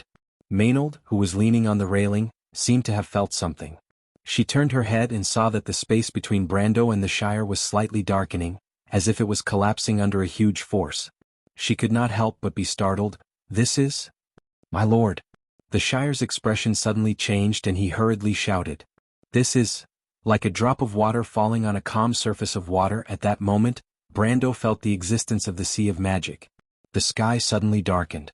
Above the entire sublime inland sea from the west to the east, the entire sky was rapidly darkening. The clouds seemed to be driven by an invisible force and gathered from all directions. Lightning flashed across the clouds, and the rumbling of thunder rolled from the sky. For a moment, a new storm seemed to have formed above Xn high. The resonance of the space became more and more obvious. Even the ground was shaking and small stones and gravel were dancing wildly. The snow-white walls of the lighthouse creaked and cracked, and a shocking crack appeared. Vahina screamed and held the railing for support. "It's dark, Brando." Roman looked at the sky in fear. A huge whirlpool was forming in the sky above Fathom. It was as if a terrifying eye had opened up in the thick clouds. Cold sweat slid down Brando's forehead. He could feel that his forehead was covered with sweat. "Take it back," he roared. The Shire did not even think about it. He grabbed the gray stone that was floating in the air. Strangely enough, the moment he grabbed the gray stone, everything suddenly calmed down. The clouds no longer gathered, the lightning disappeared, and the sound of thunder gradually faded away. The trembling of the space stopped in an instant. The sun once again shone in the sky, and the sea was no longer howling. Everything that happened before was like a terrifying illusion. But the huge crack on the lighthouse proved that everything that happened a moment ago was real. It just came and left. There was a lot of noise in the direction of the dock, and from time to time, loud shouts came from there. "Is it an earthquake? Is it an earthquake?" But these voices were quickly drowned out by the cries and shouts. Brando, the Shire, Vahina, Maynard, and the Roman, the five of them stood by the lighthouse, frozen in their previous positions like puppets. Everyone was stunned. After a while, Brando was the first to recover from the shock. He asked a little dryly, "What was that before?" Everyone looked at each other. "My lord." "You don't have to say it," Brando interrupted his wizard servant, his mouth a little dry. "I felt it." "That is." The Shire still had some lingering fear. "It's the tide of the Sea of Magic?" Brendel recalled the terrifying feeling from before and answered word by word, "No, it's the dusk." The female knight's cold voice sounded at the right time. Brando was slightly startled and turned to look at her. The latter's face was also a little pale, but at least she could maintain her composure. She hesitated for a moment before answering with certainty, "It's the dusk dragon. At least for a moment just now I felt a peeping from outside this world. But it's definitely not a demon. I have a hunch in my heart that it's there." Brando was silent. In fact, he also felt that terrible pressure even in the game. He had never felt it before. Did this thing summon it? The Shire carefully looked at the gray stone in his hand, sweating profusely, as if he was holding something terrible. "What the hell is this? I think it shouldn't be." Brando frowned. He faintly recalled the feeling of being peeped at. That huge power seemed to have broken through the barrier between the Sea of Magic and the Wand in an instant and descended on the sky above Fathom Harbor. However, this passage was not opened by the resonance of the gray stone in their hands. Rather than calling it a summoning, it was better to say that it was a forced descent. On the outskirts of Nazir, a pair of golden eyes that looked like burning flames slowly opened in the darkness. The owner of this pair of eyes that was hidden under the branches and leaves suddenly sat up from the bushes, making a rustling sound. It was the third day after leaving the Imperial City. Sydney subconsciously touched her chest. This action affected her wound, and she could not help but frown. The statue of the Saintess of the Lion Palace was no longer as elegant and calm as she usually was. Her face was covered with dust mixed with blood. But fortunately at least that thing was still there, hidden under her thick clothes. This made her feel a little more at ease. She subconsciously raised her head and looked in the direction of the coastal area to the east of Metz in confusion. Why did the Sea of Magic suddenly become turbulent? What was resonating with this thing? A trace of doubt surfaced in her mind.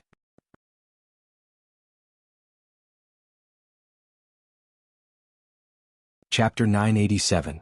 The rustling cold wind swept across the dry land of the plateau, and the sparse vegetation shook violently, bowing down to the cold and harsh monarch.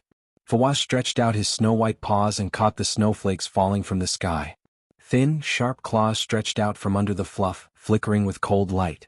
It raised its head, and its eyes, as blue as the sea, reflected the entire northern sky and earth. It was such a picture. The mountains in the north of Anzaruta were like a giant door, lying at the end of the sky. On the open alluvial plain, The river was like a shining ribbon, flowing into the distance and converging under the undulating mountains. Heavy gray shadows curved curves and finally gathered at one point. It was a fortress, the last door leading to the evergreen corridor. Fawaz silently looked in that direction, and no one knew what thoughts were running through his mind. The cold wind blew the king of beasts' snow-white beard with brass rings, causing it to sway slightly.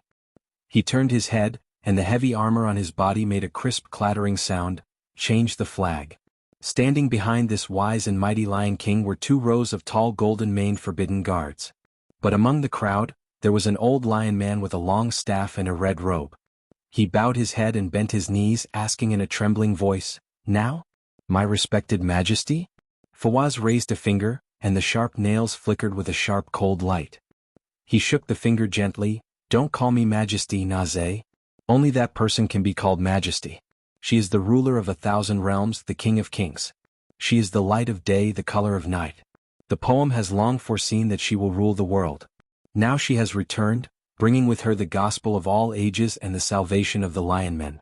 You and I will serve her as if we serve our sovereign father." Modesty stared at the lion people's camp.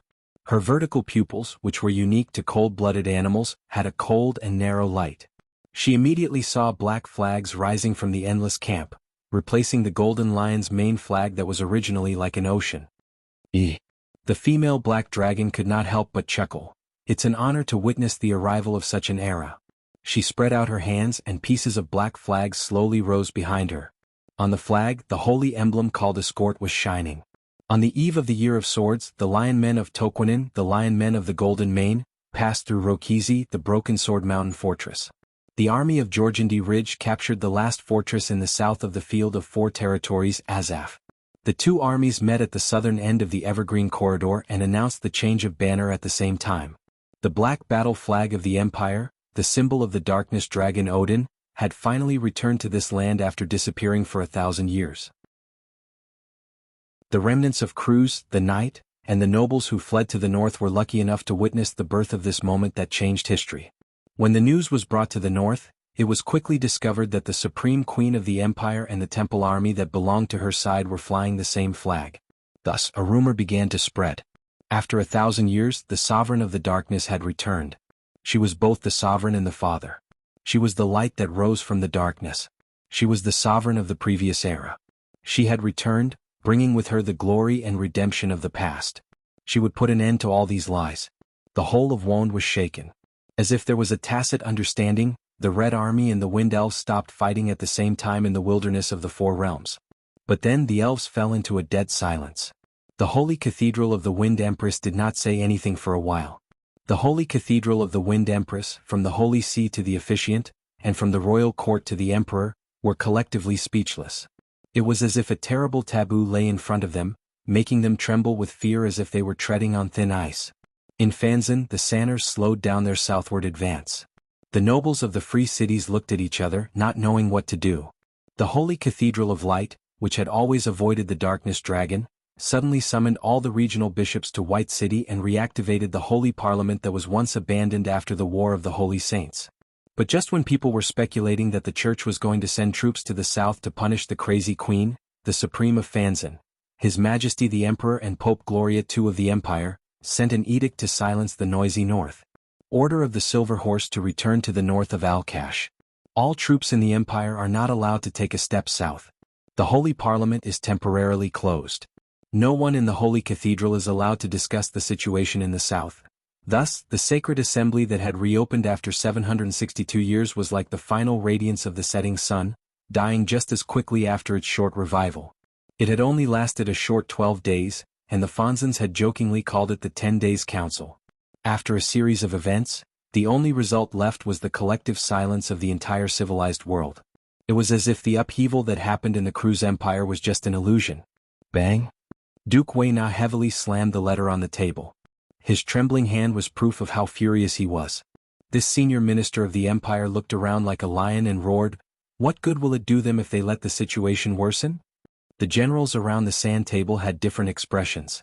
Some were furious, some were at a loss, and some were terrified. Just 3 days ago, Her Majesty the Queen's army had invaded West Metz. Her army clearly showed the order of the Highlanders and Witches. At the border of the civilized world, it was said that many people had observed a strange group of humans. Everyone knew that the Myrna people had returned. Now the rumor that Her Majesty the Queen was the Darkness Dragon had been spreading like wildfire.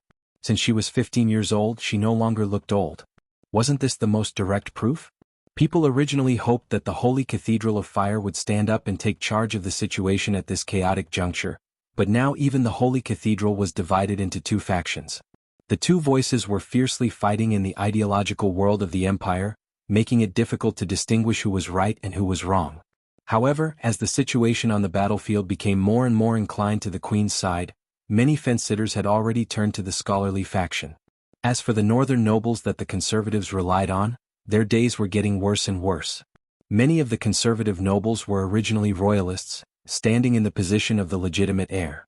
Since the Silver Queen began to make moves on the princes around her, they had been alienated from them. As the Silver Queen's actions became more and more crazy, they originally thought that these actions that offended the world would soon lead to her being betrayed. Especially when she reactivated the Xenia people and called herself the Darkness Dragon, the entire North was in jubilation. At that time, they could even imagine that Fanzan and Saint Tassol would soon send troops to intervene, and maybe even the sage far away in the ring of the world would come to suppress her. Everyone knew that the world order established after the War of the Holy Saints was the cornerstone of mortal civilization. Anyone who tried to shake this cornerstone was going against the entire civilized world. And at this moment, this crazy Her Majesty the Queen stood on the opposite side of the entire civilized world. Her fate was obvious. The northern nobles were celebrating, thinking that victory was in sight, but the reality that followed shocked them. They were even at a loss. The silence of the Holy Cathedral of Light and the Holy Cathedral of Wind made their hearts drop to the freezing point. They even began to doubt their own worldview. What was wrong with this world? However, the silence of one side often meant that the other side was more arrogant. The nobles of Cloak Bay, who were still hesitating, instantly joined the Queen's camp. The Imperial fleet, which had always been controlled by the Holy Cathedral, also fell into the arms of the scholastics. In addition, the Lionmen south of the Evergreen Corridor and the army of Georgindy Ridge suddenly changed sides. All of a sudden, the entire North fell into a situation of isolation and helplessness. Although the White Legion, which was entrenched in the north of the Evergreen Corridor, had not yet expressed their stance, everyone knew of their relationship with the Queen. In fact, the nobles on Ludwig's side had long given up hope in East Metz. They were even estimating the speed of the White Legion's advance. As news from all directions had long been cut off, they could only guess that Fathomport might have already fallen by this time. They just didn't know how long the Flowerleaf territory could last. However, the Duke of Flowerleaf was still under house arrest in the imperial capital. It was likely that his two daughters wouldn't be able to hold on for long. In this way, Ludwig was fighting alone. To make matters worse, the eldest son of the king had gone missing in Erewhon. The military nobles had lost their moral footing. If it weren't for the Silver Queen revealing her identity as the Dark Dragon and causing the Holy Cathedral to split, they would have probably become a group of traitors by now. In the crowd, an old man in a holy robe sighed. Duchess Weena looked at him and said angrily, "Bishop Randall, you tell us. Are those damn tree sticks and northern barbarians still thinking of benefiting from the battle? Don't they understand what kind of situation they are in now? That crazy woman claims to be the Dark Dragon and intends to restore the rule of the Myrna people. She is blaspheming the sacred covenant, but those people are turning a blind eye to it. This is outrageous." Randall laughed bitterly. "You can't blame them. You and I are both people who experienced the last holy war. You should know what happened at that time. It's just that the things we saw at that time were too bizarre, and it made people suspicious." "But you are still standing here," the Duke interrupted him heavily. "Instead of throwing yourself into the arms of those traitors, this shows that it is only their weakness that has caused them to waver." "Old friend, you can't say that. I can't prove that my choice is right. I just don't want to betray the belief I have for so many years. There is no right or wrong in history, only victory and defeat." The Duke waved his hand impatiently. "The War of the Holy Saints has been going on for 1,000 years since the Iron Folk took over this world. Is history wrong for 1,000 years because of this? This is nonsense. Only a lunatic would believe such a thing. At least, I will never admit it, and I will not let that crazy woman succeed so easily." "You are right, old friend." Bishop Randall sighed again. "What do you plan to do now? It's very troublesome." Duke Weina rubbed her forehead. "Militarily, we are in a very disadvantageous position. That crazy woman has an endless stream of trump cards in her hands. Those messy things come out of nowhere and beat us back. There is also the Lion Army in the south and those Earthlings. However, I am most worried about the Empire's fleet in Cloak Bay. If they head to the North Sea to block the sea route, then this war will really be impossible to continue. These words made everyone in the tent frown. This was the most realistic thing. The northern nobles, who originally controlled most of the Empire's military strength, were being beaten back by the Queen. They were about to lose the entire West Metz, and the betrayal of the Empire's fleet was a fatal blow to them. Now, most of the supplies in the north came from the sea route outside the North Sea. If the Empire's fleet headed north to block this supply route, then this war would really be impossible to continue. Duke Wyna patted the map heavily and said, "I plan to ask the dragon race for help." Dragon race. This is a way. Bishop Randall's eyes shot out two rays of light. The dragons were also involved in that incident back then. Now that the three traitorous dragons have appeared on the ground with great fanfare, the dragons will definitely do something about it. At the very least, they will make Georgindy Ridge withdraw unilaterally. Otherwise, with the three dragons on the enemy's side, it will be too much of a threat to us. Duke Wyna nodded. This is not the key, old friend. He added calmly, the dragons are not fools. They have already made their move. They might even know about this earlier than us. As far as I know, before that crazy woman made her move, they sent an envoy to the Empire. However, that envoy did not arrive in the Empire. It can be said that he was a step late. If the time is correct, this envoy must still be in the Empire. Envoy? Bishop Randall raised his head in surprise. Why haven't I heard of this? Who is it? I got the news by accident. Because the first person that the Dragon Clan contacted was actually the eldest son of the Emperor, it can be seen that they don't trust that crazy woman. As for who exactly they sent the envoy, I don't know, but I do know that it should be a silver dragon. A silver dragon? That's a very high standard. This shows that the dragons value this envoy, Duke Wyna replied. Then we have to hurry and find this Lord Envoy. I have already arranged for people to look for him. Unfortunately, there is no clue at the moment. Perhaps the Duke's suggestion sparked Randall's thoughts. The bishop suddenly said, "What about the Buga people? They have always been on the same side as the dragons. Don't they have anything to say?" Duke Wyna was slightly startled. It seemed that something was on her mind. Her expression became a little strange. Speaking of these sly fellows, they did have something to say. Sly fellows? Something to say? Bishop Randall did not notice his old friend's expression. What do you mean? It's like this. I suddenly remembered about the Buga people 2 days ago. Then I found out that they had withdrawn all the diplomatic personnel just before that crazy woman made her move. But the Duke hesitated for a moment and continued, "But they left me a letter." The meaning of the letter seems to be that they do not support that crazy woman's actions. They hope that we can stand our ground. We stand our ground. They are taking advantage of us. Those damn wizards want to get what they want. Everyone in the tent suddenly cursed. To put it bluntly, they just want to sit on the mountain and watch the tigers fight. The bishop frowned. But the Buga people have been around for thousands of years. They should not be so naive. Can't they see that we are no match for Her Majesty? If this continues, we will lose sooner or later. Don't forget that being isolated from the rest of the world has always been their strategy. Duke Wyna replied faintly. Randall nodded, but he felt that it was not that simple. At this moment, a messenger opened the tent door and walked in. Duke letter. Letter? Duke Wyna was slightly startled. She looked at the letters from Fenzin and Saint Tassol in her hand and asked with a frown, "Whose letter is it?" "I don't know, sir.